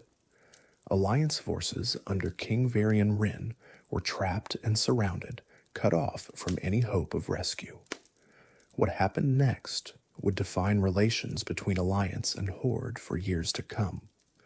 Vol'jin fell to a demonic blade, mortally wounded while leading his forces. Sylvanas, faced with the choice between pressing the attack to aid the Alliance or retreating to save what remained of the Horde forces, chose retreat. From the Alliance perspective, it looked like betrayal, abandonment at the moment of greatest need. Varian Wrynn died on that battlefield, his sacrifice enabling other Alliance forces to escape. The truth was more complicated, as truth often is. Sylvanas had not betrayed the Alliance. She had made a tactical decision based on the information available to her. Continuing the attack would have meant the destruction of all Horde forces without any realistic chance of saving the Alliance. But the perception of betrayal would poison relations between the factions for years, and nothing Sylvanas could say would change the minds of those who had decided she was guilty. Vol'jin lingered long enough to name his successor. In his final moments, guided by visions whose true source he did not understand, he designated Sylvanas Windrunner as the new Warchief of the Horde. The other racial leaders were shocked by this choice, none more so than Sylvanas herself, but Vol'jin's dying wishes carried weight that none dared openly challenge. Thus Sylvanas became the leader of the entire Horde, not just the Forsaken. She stood before the assembled forces of orcs, trolls, tauren, and all the other Horde races, and she asked who would join her in avenging Vol'jin's death. The roar that answered her shook the foundations of Orgrimmar. Whatever they thought of her personally, the Horde would follow their warchief into battle against the Legion. The transition from Forsaken Queen to Horde Warchief required Sylvanas to navigate political waters far more treacherous than anything she had faced before. Each of the Horde's constituent races had their own concerns, their own ambitions, their own grievances. The orcs expected strength and honor from their leader, concepts that Sylvanas understood intellectually but did not feel in her heart. The tauren wanted spiritual guidance and respect for the natural world, things that an undead creature could never truly provide. The trolls, the goblins, the blood elves, each had their own expectations. She managed these disparate factions with the same cold efficiency she had applied to military matters. She learned to speak to each in the language they understood, to offer what they valued, to present herself as whatever they needed her to be. It was manipulation, pure and simple, but it kept the Horde together during one of the most dangerous periods in its history. The Legion invasion demanded every resource the Horde could muster. Demons poured through portals across the world, their numbers seemingly endless, their power devastating. The fell corruption they brought transformed landscapes into hellish wastelands, killed millions, threatened to destroy everything that the mortal races had built. In the face of such an existential threat, the internal tensions within the Horde faded into irrelevance. Survival came first. Politics could wait.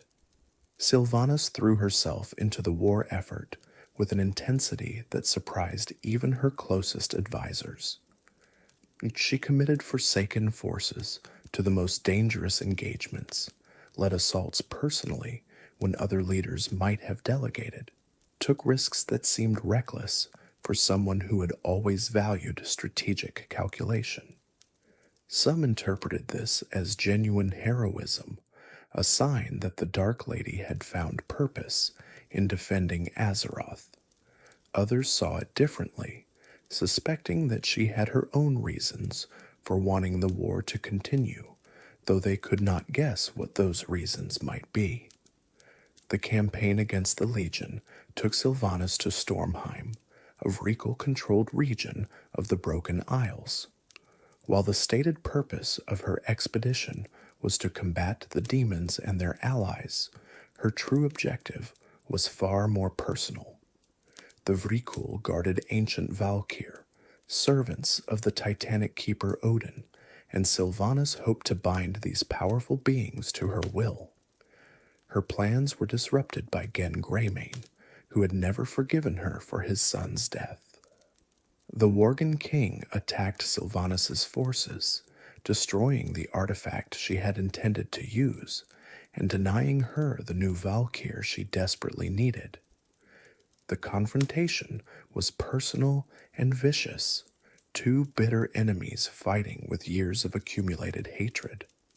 Sylvanas escaped, but her plan had failed.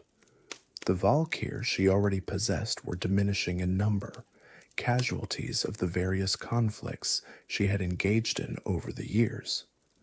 Each lost Valkyr brought her closer to the darkness she had glimpsed at Icecrown, closer to the eternal torment that awaited her after final death. Time was running out. The Legion was eventually defeated, driven back to the twisting nether through the combined efforts of Azeroth's champions. But peace did not follow victory. The wound that Sargeras, the fallen titan who led the Legion, had carved into the world required vast amounts of a substance called azurite to heal. This azurite proved to be incredibly powerful, and both Alliance and Horde scrambled to control its sources. Sylvanas saw opportunity in the chaos. As Warchief, she commanded resources far beyond what she had possessed as merely the leader of the Forsaken.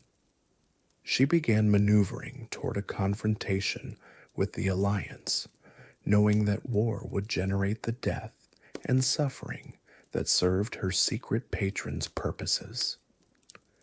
The more souls that passed into the Shadowlands, the more power the jailer accumulated, and the closer they came to the transformation of death itself. The War of the Thorns was the culmination of Sylvanas's escalating aggression. Horde forces invaded the Night Elven territories of Darkshore, ostensibly to secure the Azurite resources in northern Kalimdor. The true objective was more sinister. Sylvanas intended to kill Malfurion Stormrage, the legendary Night Elven druid, and break the spirits of his people so thoroughly that they would never recover. The campaign began with a masterful strategic deception. Sylvanas allowed Alliance intelligence to believe the Horde was planning an assault on Silithus, drawing their forces south while her actual armies prepared for a lightning strike north. By the time the Alliance realized their mistake, Horde forces were already deep in Ashenvale, advancing toward Darkshore with unstoppable momentum. The Night Elves fought with desperate courage, but they were caught off guard and outnumbered. Their defenders fell back from position to position, buying time for civilians to evacuate, hoping that Alliance reinforcements would arrive before it was too late. Malfurion Stormrage himself entered the battle, his druidic powers turning the forest against the invaders. But even his might could not turn the tide against such overwhelming force. Stourfang, the old orc warrior who had seen too many wars, followed his warchief's orders with growing unease. He had believed in Sylvanas's leadership, had trusted that she knew what she was doing, but the scale of the destruction troubled him. This was not the honorable combat the orcs prized. It was conquest through atrocity, breaking an enemy by destroying everything they loved. The confrontation between Stourfang and Malfurion should have ended the war in the Horde's favor. Stourfang managed to wound the ancient druid from behind, bringing him down when Malfurion was distracted by other attackers. But when the moment came to deliver the killing blow, Stourfang hesitated. Striking down a helpless foe, even an enemy, violated everything he believed about honor. He could not do it, and that moment of mercy would have profound consequences for everyone involved. The campaign succeeded militarily, but failed to achieve Sylvanas's specific goals. Malfurion survived, thanks to the intervention of his student Stourfang, who could not bring himself to strike down a helpless foe. And rather than accepting defeat gracefully, Sylvanas made a decision that would shock the world. She ordered Teldrassil, the great world tree that served as home to the Night Elf race, burned to ashes with all its inhabitants still inside. The burning of Teldrassil killed thousands, upon thousands of night elves, civilians who had committed no crime except living in a place that Sylvanas had deemed strategically inconvenient. The act horrified even some within the Horde who had believed they were fighting a war of conquest, not committing genocide. Saurfang, one of the Horde's most respected warriors, walked away from the campaign in disgust, his faith in his warchief and his faction shattered. The flames that consumed Teldrassil burned for days, visible across the ocean, a pillar of smoke and fire that marked the death of a civilization. Night Elf refugees who had escaped the initial assault were forced to watch from the shores of Darkshore as everything they had ever known was destroyed. Children who had lived their entire lives under the boughs of the great tree now had nothing but ash and memory. Elders who had walked those branches for 10,000 years saw their world end in a single terrible night. The psychological impact on the survivors was devastating. The Night Elves had believed themselves protected by Elune, had trusted in the wisdom of their leaders, had thought their home was safe from any assault. Teldrassil was more than just a city. It was a symbol of renewal, of the Night Elves' ability to rebuild after the destruction of the original World Tree. To see it burn was to see their faith and their future consumed in one terrible conflagration. Within the Horde, the reactions were mixed, but increasingly troubled. Some warriors tried to justify the burning as a necessary act of war, pointing out that the Alliance would have used Teldrassil as a staging ground for counterattacks.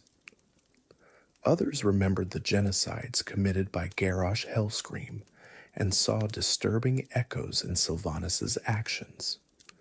The whispers of dissent grew louder with each passing day, though few dared speak openly against a warchief who had demonstrated such willingness to destroy anything in her path.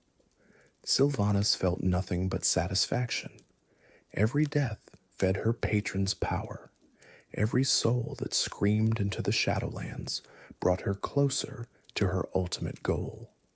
The living saw only cruelty. She saw progress toward the liberation she had been promised, the breaking of the system that had condemned her to eternal torment. The Fourth War that followed the burning of Teldrassil was devastating for both factions. The Alliance, led by Anduin Wrynn and Genn Greymane, launched a retaliatory assault on the Undercity, seeking to drive the Forsaken from their stronghold and avenge the Night Elves.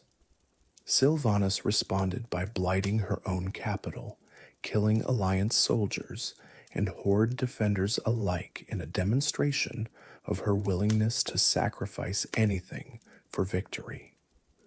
The battle for Lord Aeron was one of the largest military engagements since the faction wars of previous generations. Alliance forces advanced through the ruined kingdom, fighting through Forsaken and Horde defenders who had been ordered to hold at any cost. The defenders knew they were fighting a losing battle, but they followed their warchief's orders, trusting that Sylvanas had a plan. She did have a plan, though it was not what her followers expected. As Alliance forces pushed into the Undercity itself, Sylvanas triggered the release of blight throughout her capital. The toxic substance killed indiscriminately Alliance soldiers and Horde warriors falling together in the poisoned corridors. Only those immune to the blight, including the undead and those with special protections, survived the chemical assault. King Anduin Wrynn led a desperate counterattack, using the power of the light to shield his forces from the worst effects of the blight. His priests and paladins worked frantically to protect the living, creating barriers of holy energy that held back the toxic clouds. For a moment, it seemed the Alliance might still claim victory, despite Sylvanas' treachery. Jaina Proudmoore appeared at the critical moment, her magical ship, the Proudmoore flagship, descending from the skies to provide fire support and evacuation. The Archmage's power was formidable, her frost magic freezing blight in midair, her arcane blasts cutting through Horde defenders. But even she could not prevent what came next. Sylvanas rose into the sky, dark power crackling around her, and unleashed a torrent of shadow magic that forced even Jaina to retreat. The display of power was shocking, evidence of abilities that Sylvanas had not previously demonstrated. She had been growing stronger in secret, her pact with the jailer granting her capabilities that transcended normal undeath. The Alliance withdrew, not defeated, but unable to press the attack against such overwhelming force. The war ground on through sieges and battles, through desperate assaults and cunning ambushes. Sylvanas proved as capable a military commander as she had always been, outmaneuvering Alliance forces and maintaining Horde cohesion despite growing internal dissent. But the very qualities that made her effective were also alienating her followers, who had signed up for a war of conquest, not a campaign of atrocity. Saurfang emerged as the focal point of opposition to Sylvanas' leadership. The old orc had seen too much death, had participated in too many horrors under previous warchiefs, and he could no longer stomach what the Horde was becoming. He allowed himself to be captured by the Alliance, hoping that his imprisonment might lead to a peace that Sylvanas would never negotiate. From his cell, Saurfang began a journey that would eventually lead to open rebellion. He escaped with the help of allies both expected and surprising, gathered forces from across the Horde who shared his concerns, and marched on Orgrimmar to challenge Sylvanas for leadership. The confrontation would determine not just who led the Horde, but what the Horde stood for.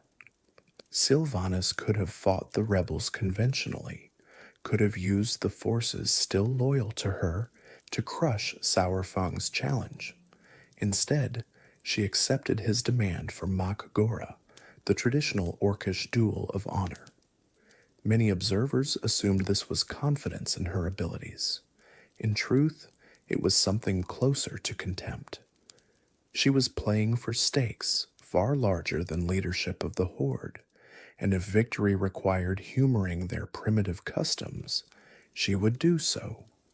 The duel was brief, but contained within it the weight of everything the Horde had become under Sylvanas' leadership. Saurfang fought with the technique of decades of warfare, his axe tracing patterns that had slain countless enemies across multiple continents. But Sylvanas was something beyond mortal, her reflexes enhanced by undeath, her body impervious to the pain that would have slowed a living opponent. She toyed with him, wounding him repeatedly, demonstrating her superiority not just to Saurfang but to everyone watching. Each cut was a message. This is what happens to those who challenge me. The old orc's blood stained the dust of Orgrimmar, and still he fought on, refusing to yield, refusing to give Sylvanas the satisfaction of seeing him break. There was something almost admirable in his defiance, though Sylvanas would never admit it. Saurfang knew he could not win, had known from the moment he challenged her that this duel would end in his death. Yet he stepped forward anyway, willing to sacrifice everything for what he believed the Horde should be. It was the kind of principled stubbornness that Sylvanas had once possessed herself, before death stripped away everything but cold calculation. When she finally delivered the killing blow, Saurfang accepted it with dignity, dying as a warrior should, face to face with his enemy. His eyes held no fear, no regret, only a quiet satisfaction that he had done what needed to be done.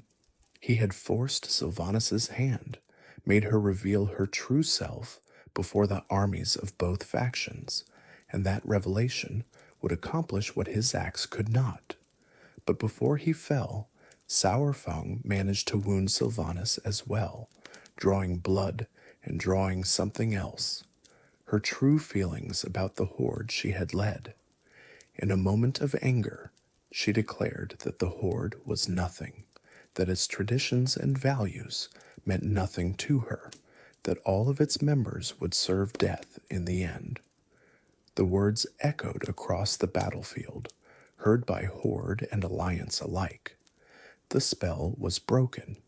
Those who had fought for Sylvanas because they believed she served the Horde now understood that she served only herself and her mysterious patrons.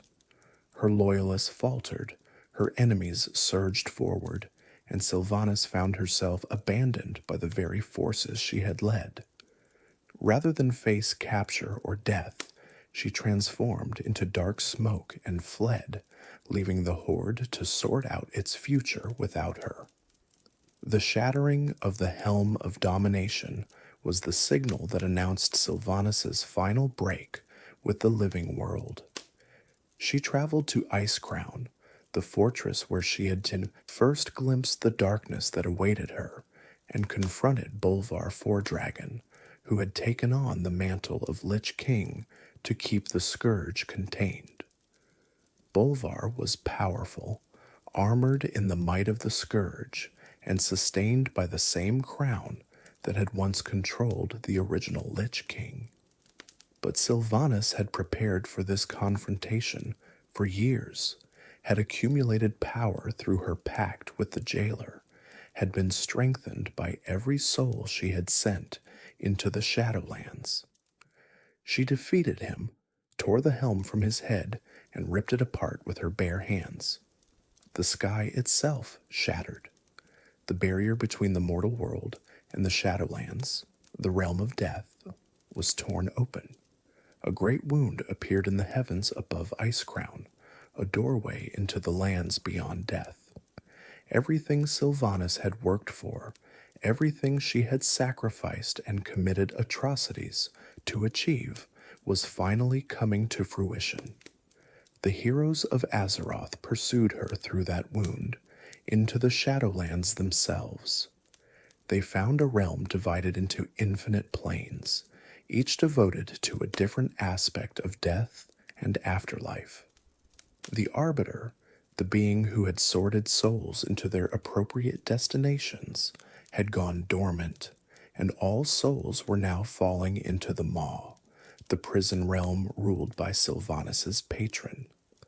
The Shadowlands were like nothing the mortal champions had ever experienced. Reality worked differently here, shaped by the nature of souls rather than the physical laws that governed the living world. The realm of Bastion, home to angelic Kyrians, shone with ethereal light, its spires reaching toward an endless sky. Maldraxxus, the military seat of death, was a fortress of bone and sinew where the greatest warriors of mortality trained for eternal conflict. Ardenweld, a mirror of nature's cycle, glowed with the luminescence of rebirth and renewal. And the vampire kingdom of Revendreth punished the prideful souls who required penance before moving on. But all of these realms were suffering. Without the Arbiter to sort souls to their proper destinations, the natural order of death had been disrupted. Souls that should have gone to peaceful rest were instead falling into the maw, feeding the jailer's growing power.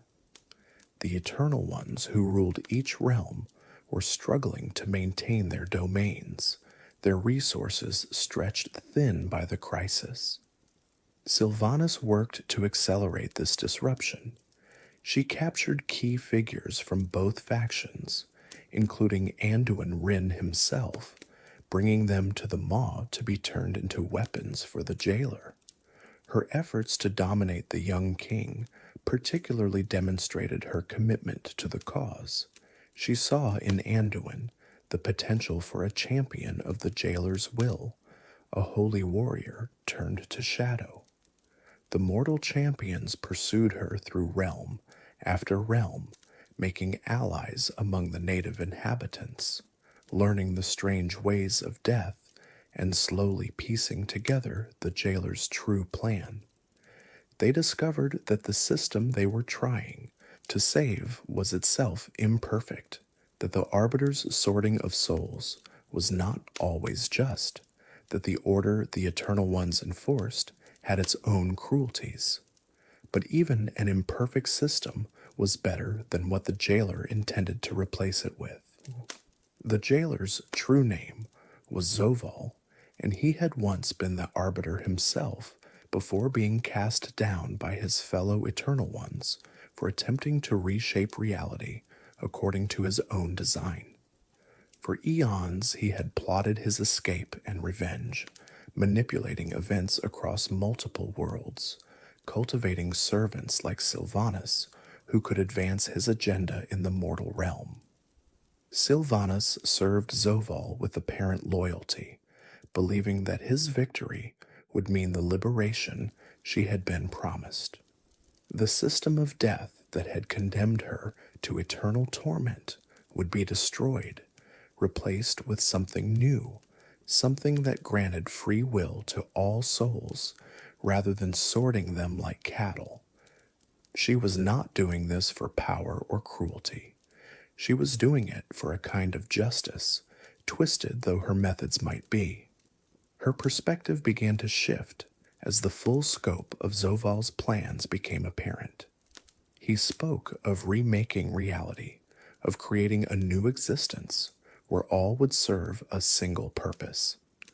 The words reminded her uncomfortably of another tyrant, another master who had demanded absolute obedience.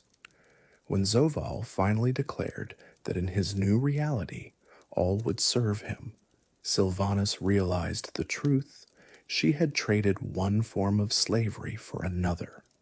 She turned on him in that moment, loosing an arrow at the jailer's face with all the skill she had accumulated over centuries.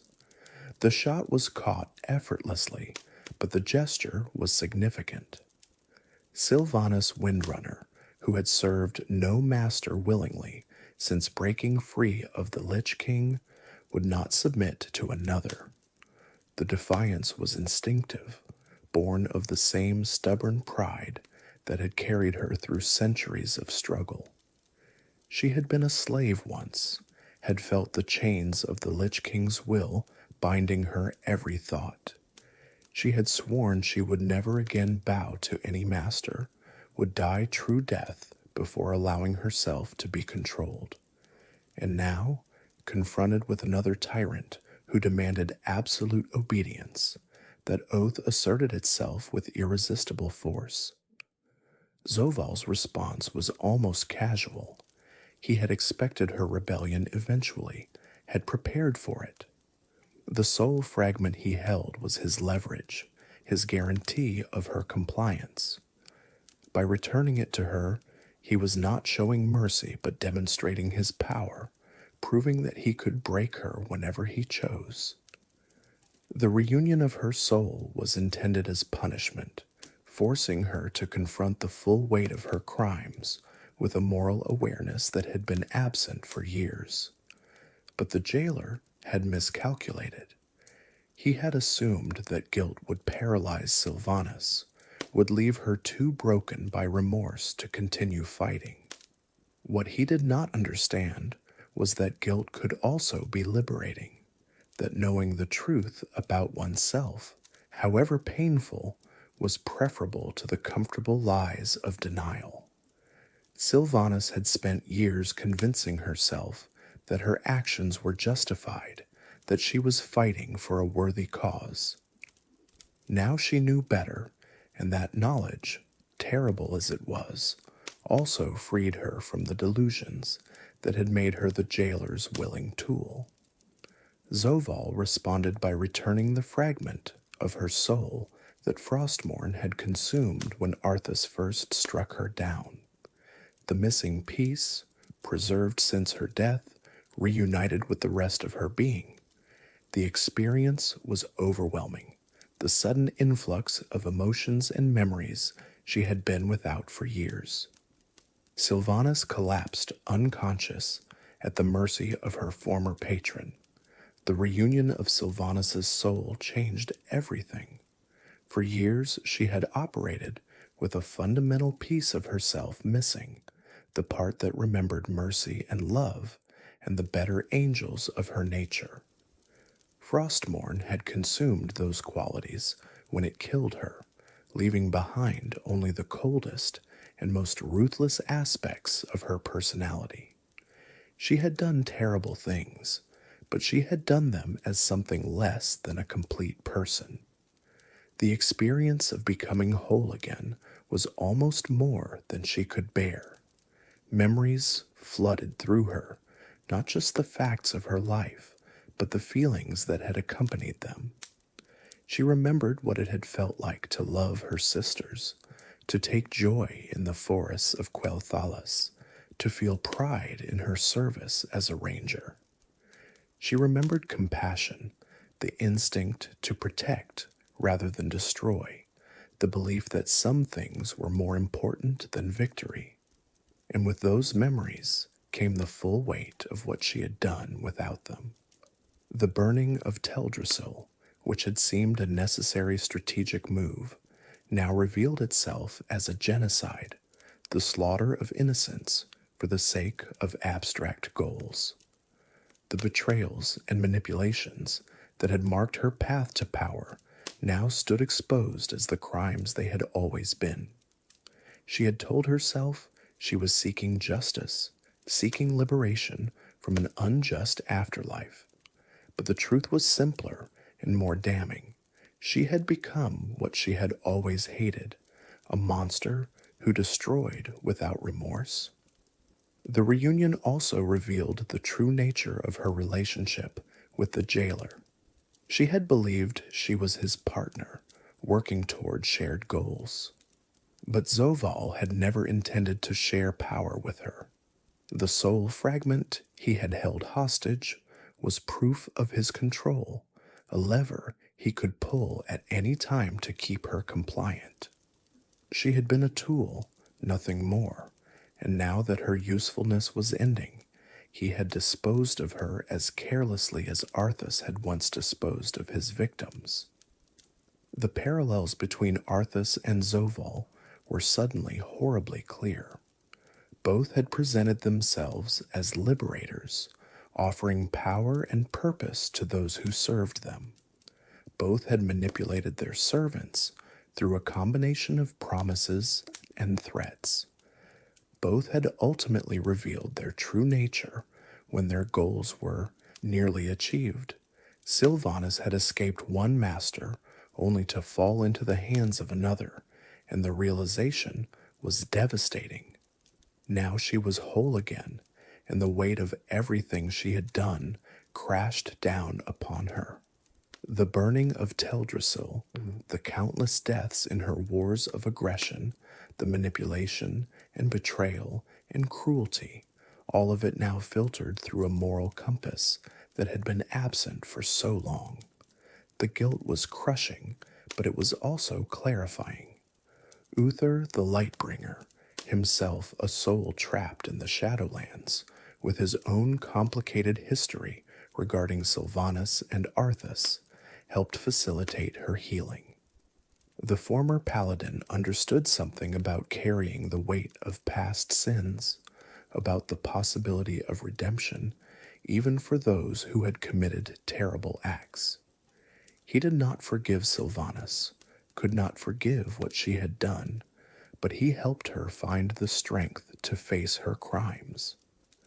The heroes of Azeroth confronted Sylvanas in the Sanctum of Domination, a final battle that tested the limits of mortal capability. She fought them with every power at her disposal, not to defend Zoval, but to prove something to herself and to them. In the end, she was defeated, brought low by the champions she had once commanded as Warchief. What happened next could have been execution. Many among the heroes, particularly the Night Elves who had lost so much to her cruelty, demanded her death. Tyrande Whisperwind, the high priestess who had watched her world burn, had every right to take vengeance. The Night Warrior's power, drawn from the moon goddess Elune herself, made her more than capable of destroying Sylvanas utterly. The confrontation between Tyrande and Sylvanas was laden with the weight of thousands of lost souls. The High Priestess had taken the mantle of the Night Warrior, a dark aspect of Elune that had consumed previous wielders in her quest for vengeance. She had hunted Sylvanas across the Shadowlands, driven by grief and rage that matched anything Sylvanas herself had ever felt. Now, with her prey finally helpless before her, she had the opportunity to end it all. The other heroes gathered around, watching in silence. Some hoped Tyrande would strike, would give the Night Elves the justice they deserved. Others feared what killing in such cold blood might do to the already tormented High Priestess. Anduin Wrynn, who had been the jailer's puppet, understood something about being used by dark forces. Jaina Proudmoore remembered her own struggles with vengeance against Garrosh. Each of them had their own perspective on whether execution was justice or merely more violence. Sylvanas herself said nothing. She had no defense to offer, no justification that could possibly excuse what she had done. The old Sylvanas, the one without the missing piece of her soul, might have argued, might have insisted that her actions were necessary or that she had been manipulated. The whole Sylvanas could only accept the truth. She had chosen her path, had committed atrocities that no explanation could excuse, and whatever judgment came was deserved. The silence stretched on, heavy with the accumulated grief of two peoples. The Night Elves had lost their home, their history, their future. The Forsaken had lost their queen, their purpose, their place in the world. And Sylvanas had lost everything that had ever made her existence bearable, every justification she had constructed to shield herself from the reality of what she was. But Tyrande chose a different path. Perhaps she saw in Sylvanas something she recognized in herself, the rage that consumed and corrupted, the desire for vengeance that could never truly be satisfied. Perhaps she understood that death would be too easy, that the darkness Sylvanas feared would simply claim another victim rather than achieving any true justice. Whatever her reasons, Tyrande sentenced Sylvanas not to death, but to penance. Every soul lost in the maw, every spirit condemned to eternal torment through Sylvanas's actions and the jailer's manipulations, would be released and sent to the Arbiter for proper judgment. Sylvanas would personally venture into the darkest reaches of the Shadowlands, seeking out each lost soul, one by one, until every victim of her crimes had been freed. However long it took, whatever suffering it caused her, she would continue until the work was done. Sylvanas accepted this judgment with something approaching gratitude. It was a chance she did not deserve, an opportunity for redemption that her crimes had forfeited any right to claim. She acknowledged the Desolate Council as the legitimate leadership of the Forsaken, releasing her people from any obligation to follow her into exile. She expressed hope that someday she might walk among them again, but only after she had earned that privilege through service rather than command. The work in the Maw continues to this day. Sylvanas Windrunner, once Ranger-General of Silvermoon, once Banshee Queen of the Forsaken, once Warchief of the Horde, now wanders the darkest corners of death itself, searching for souls to free. It is lonely work, dangerous and unending, but she pursues it with the same determination that characterized her throughout her long existence. The Maw is a realm of endless horror, designed to break even the strongest spirits. Its landscapes shift and change, preventing any permanent orientation or sense of progress. The creatures that dwell there are hunger and malice given form, constantly seeking to devour whatever souls wander into their domain. The very air seems to sap strength and hope, making every step forward an act of will. Sylvanas navigates this nightmare with skills honed over centuries, but the challenges she faces are unlike anything she encountered in life or in her years as the Dark Lady. The souls she seeks to rescue are often broken, traumatized by their imprisonment, unable to trust anyone who approaches. Many cannot remember who they were before the Maw claimed them, their identities erased by endless torment. Some do not want to be saved, have given up all hope of anything beyond their suffering.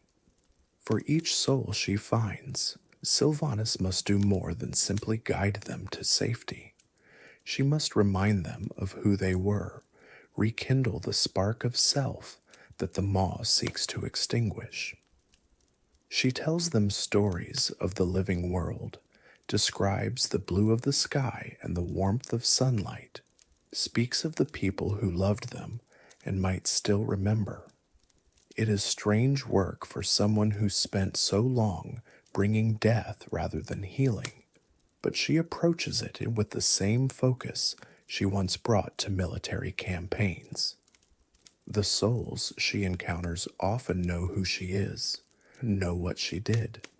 Some curse her, refuse her help, would rather remain in torment than accept aid from the monster who sent them there. These encounters are the hardest, the ones that force her to confront the magnitude of her crimes in the most personal possible terms. She does not argue, does not try to justify herself. She simply offers what help she can, and if they refuse, she moves on to the next lost soul. Others, surprisingly, find it easier to accept her aid precisely because she is the one who damned them. There is a strange symmetry to it, they say, a completion of the circle. She brought them to this place. It is fitting that she should be the one to lead them out. These souls teach Sylvanas something about forgiveness that she never expected to learn, about the capacity of even the most wounded spirits to move beyond rage towards something resembling peace. The work changes her, slowly, in ways she does not always recognize. The Sylvanas who began this penance was still largely the cold tactician, approaching redemption as she would have approached a military objective. But the endless encounters with suffering souls, the constant confrontation with the consequences of her actions, gradually softens something in her. She begins to remember what it felt like to care about individuals rather than populations, to see people as something other than resources to be deployed or threats to be eliminated. She is not redeemed, not yet, perhaps not ever. The crimes she committed cannot be erased by good deeds, no matter how many. The thousands who died in Teldrassil will not return to life because Sylvanas suffers in the Maw. The scars she left on Azeroth and in its peoples will take generations to heal, if they ever heal at all. Judgment does not mean forgiveness, and penance is not the same as absolution. But she is trying, which is more than anyone expected of her. The Sylvanas who burned Teldrassil would never have accepted this fate, would have fought to the death rather than submit to any judgment but her own. The Sylvanas who serves her sentence in the maw is a different creature, changed by the reunion of her soul and the confrontation with her own monstrous acts.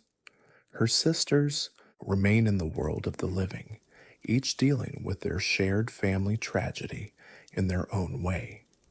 Alleria, returned from her long exile in the twisting nether, serves the Alliance as a void elf champion, her own struggles with dark power giving her a complicated perspective on Sylvanas' fall. Verisa leads the Silver Covenant, her hatred for the Horde and for what her sister became tempered by memories of the person Sylvanas once was. The three Windrunner sisters, once the pride of Quel'Thalas, now represent three very different responses to tragedy and transformation. Alleria embraced the void, using dark powers to fight for the light, maintaining her sense of self through constant struggle against the whispers that sought to corrupt her. Verisa clung to her mortal life, building a family, leading her people, refusing to let the darkness claim her even as it took those she loved. And Sylvanas fell completely, surrendered to the rage and despair that her transformation had amplified, lost herself in pursuit of goals that proved ultimately hollow. Whether the sisters can ever be reconciled remains uncertain. Alleria's void powers make her uncomfortable around undead. The whispers grow louder, more insistent when she is near Sylvanas. Verisa's betrayal thus during the Pandaria campaign created wounds that may never fully heal. Trust, once broken, is difficult to rebuild. And Sylvanas herself remains in the maw, her penance potentially lasting for eternity, separated from her sisters by barriers more formidable than simple distance. Yet the bond between them persists, or however frayed. They are Windrunners, daughters of the same house, shaped by the same history. They remember childhood games in the forests of Quel'Thalas, remember training together under their mother's watchful eye, remember the love that once bound them before death, and duty and despair drove them apart. That love still exists, buried beneath layers of grief and anger, waiting for the day when circumstances might allow it to bloom again. The Windrunner family, once among the most honored in Quel'Thalas, has been shattered by the events of the past decades. Three sisters who grew up together in the golden forests of their homeland now walk very different paths, divided by ideology and history and the weight of terrible choices. Whether they can ever be reconciled, whether the bonds of blood can overcome the barriers that fate has raised between them, remains to be seen. Quel'Thalas itself endures, though much changed from the kingdom Sylvanas defended. The Blood Elves who survived Arthas' invasion have rebuilt Silvermoon, have found new sources of magical power to replace the corrupted Sunwell, have carved out a place for themselves in a world that had little sympathy for their suffering.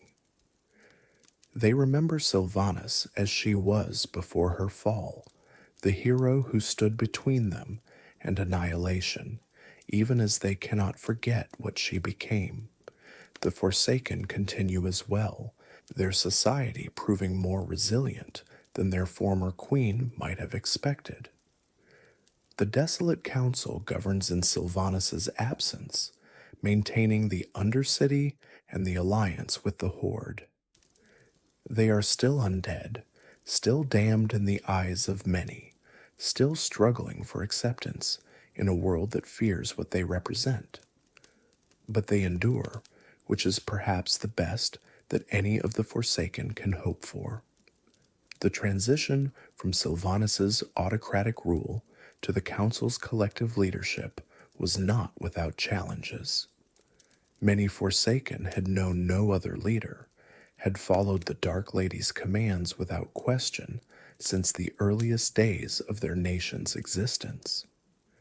Learning to govern themselves, to make decisions through debate and consensus rather than waiting for orders from above, required a fundamental shift in how they thought about their society. But the Forsaken proved adaptable, as the undead often are. They developed new institutions, new methods of resolving disputes, new ways of defining themselves that did not depend on Sylvanas' vision. The Royal Apothecary Society continued its research, though with greater oversight to prevent the kind of rogue operations that had led to the Wrathgate. The Dark Rangers still patrolled the borders of Lordaeron, defending territory that remained contested despite all the changes in leadership. Some Forsaken still loyal to Sylvanas left when she did, following their queen into exile and eventually into the Shadowlands. Others remained behind but harbored resentment toward those who had turned against her, creating tensions that the council had to carefully manage. The debates about Sylvanas' legacy divided families and shattered friendships, as such debates often do when communities must reckon with leaders who accomplished great things through terrible means. Yet the Forsaken endured, as they always had. They had survived the Scourge, survived the Alliance's attempts to exterminate them, survived the machinations of demons and the betrayals of their own leaders. They would survive Sylvanas' departure as well, building something new from the ruins she left behind. That was what it meant to be Forsaken, to persist despite everything, to find purpose in a world that offered no easy answers. The story of Sylvanas Windrunner is a tragedy in the classical sense, the tale of a noble soul brought low by circumstances beyond her control and choices that compounded disaster upon disaster. She was a hero who became a monster, a defender who became a destroyer, a leader who betrayed everything she once stood for. And yet she remains somehow sympathetic, her crimes committed by something less than a complete person, her redemption sought with genuine effort, if uncertain success. Her tale raises questions that have no easy answers. How much responsibility does someone bear for actions committed when they are not fully themselves? Is redemption possible for crimes of such magnitude, or are some sins simply beyond forgiveness? What distinguishes a tragic villain from a monster, and does that distinction matter to the victims left in their wake? The night elves whose world burned will never get their homes back, will never see their loved ones restored to life. The Forsaken whose queen abandoned them must build a new identity without the leader who defined them for so long. The Horde that followed Sylvanas into war must reckon with what they did in her name, with the atrocities they committed because they believed their Warchief knew best.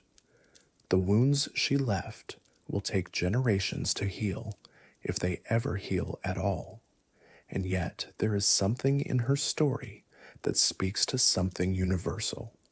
We have all, in our own small ways, done things we regret, have been less than our best selves, have let anger or fear or desperation drive us to actions we would later wish undone.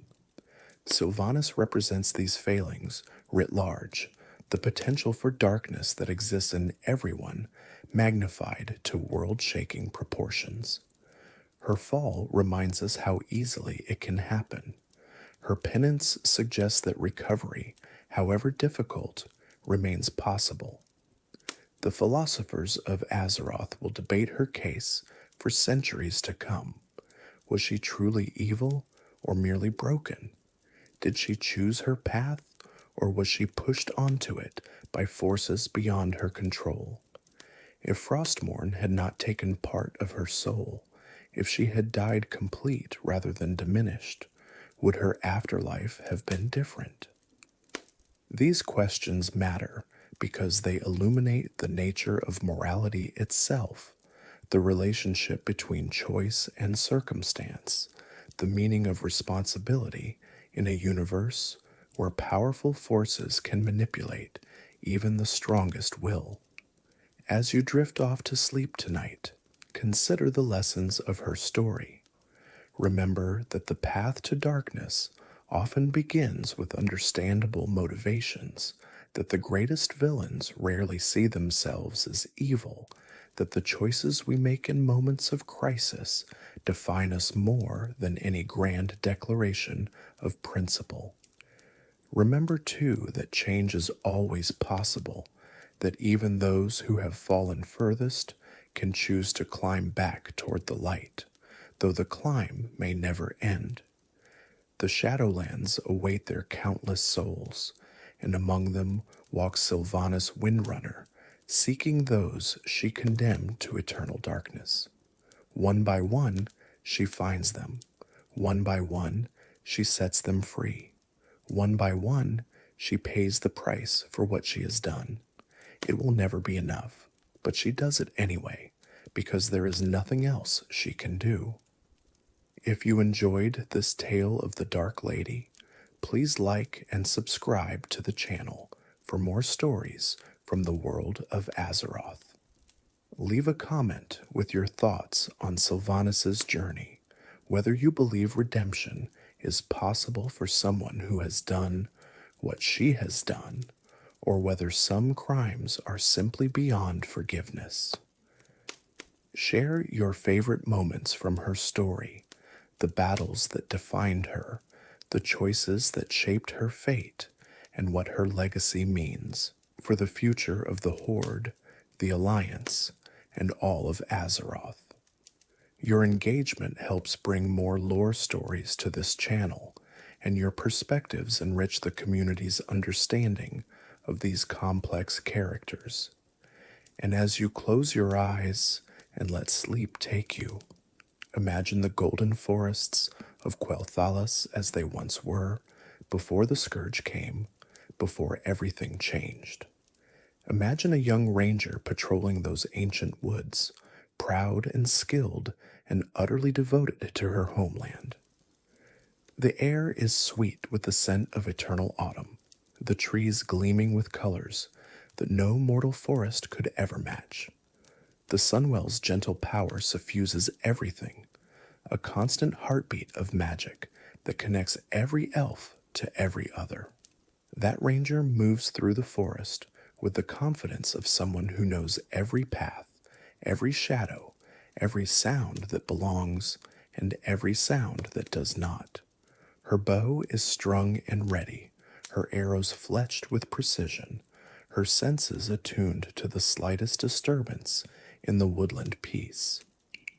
She is Sylvanas Windrunner, daughter of the Ranger-General, defender of Quel'Thalas, and in this moment before the horrors that would reshape her existence, she is exactly where she belongs. That ranger is still there somewhere, buried beneath all the darkness that followed. The soul that was torn apart by Frostmourne has been reunited. The memories that were lost have been restored.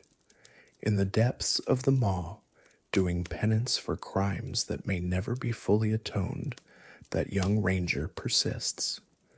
She remembers what it meant to protect rather than destroy, to love rather than manipulate, to serve something greater than her own survival. Perhaps someday she will find her way back to the light.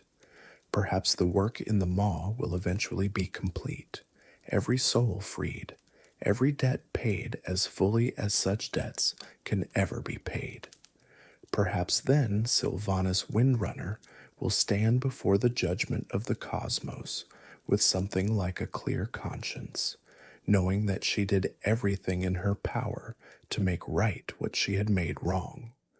Perhaps her sisters will be waiting for her on the other side, ready to embrace the ranger they once knew and loved.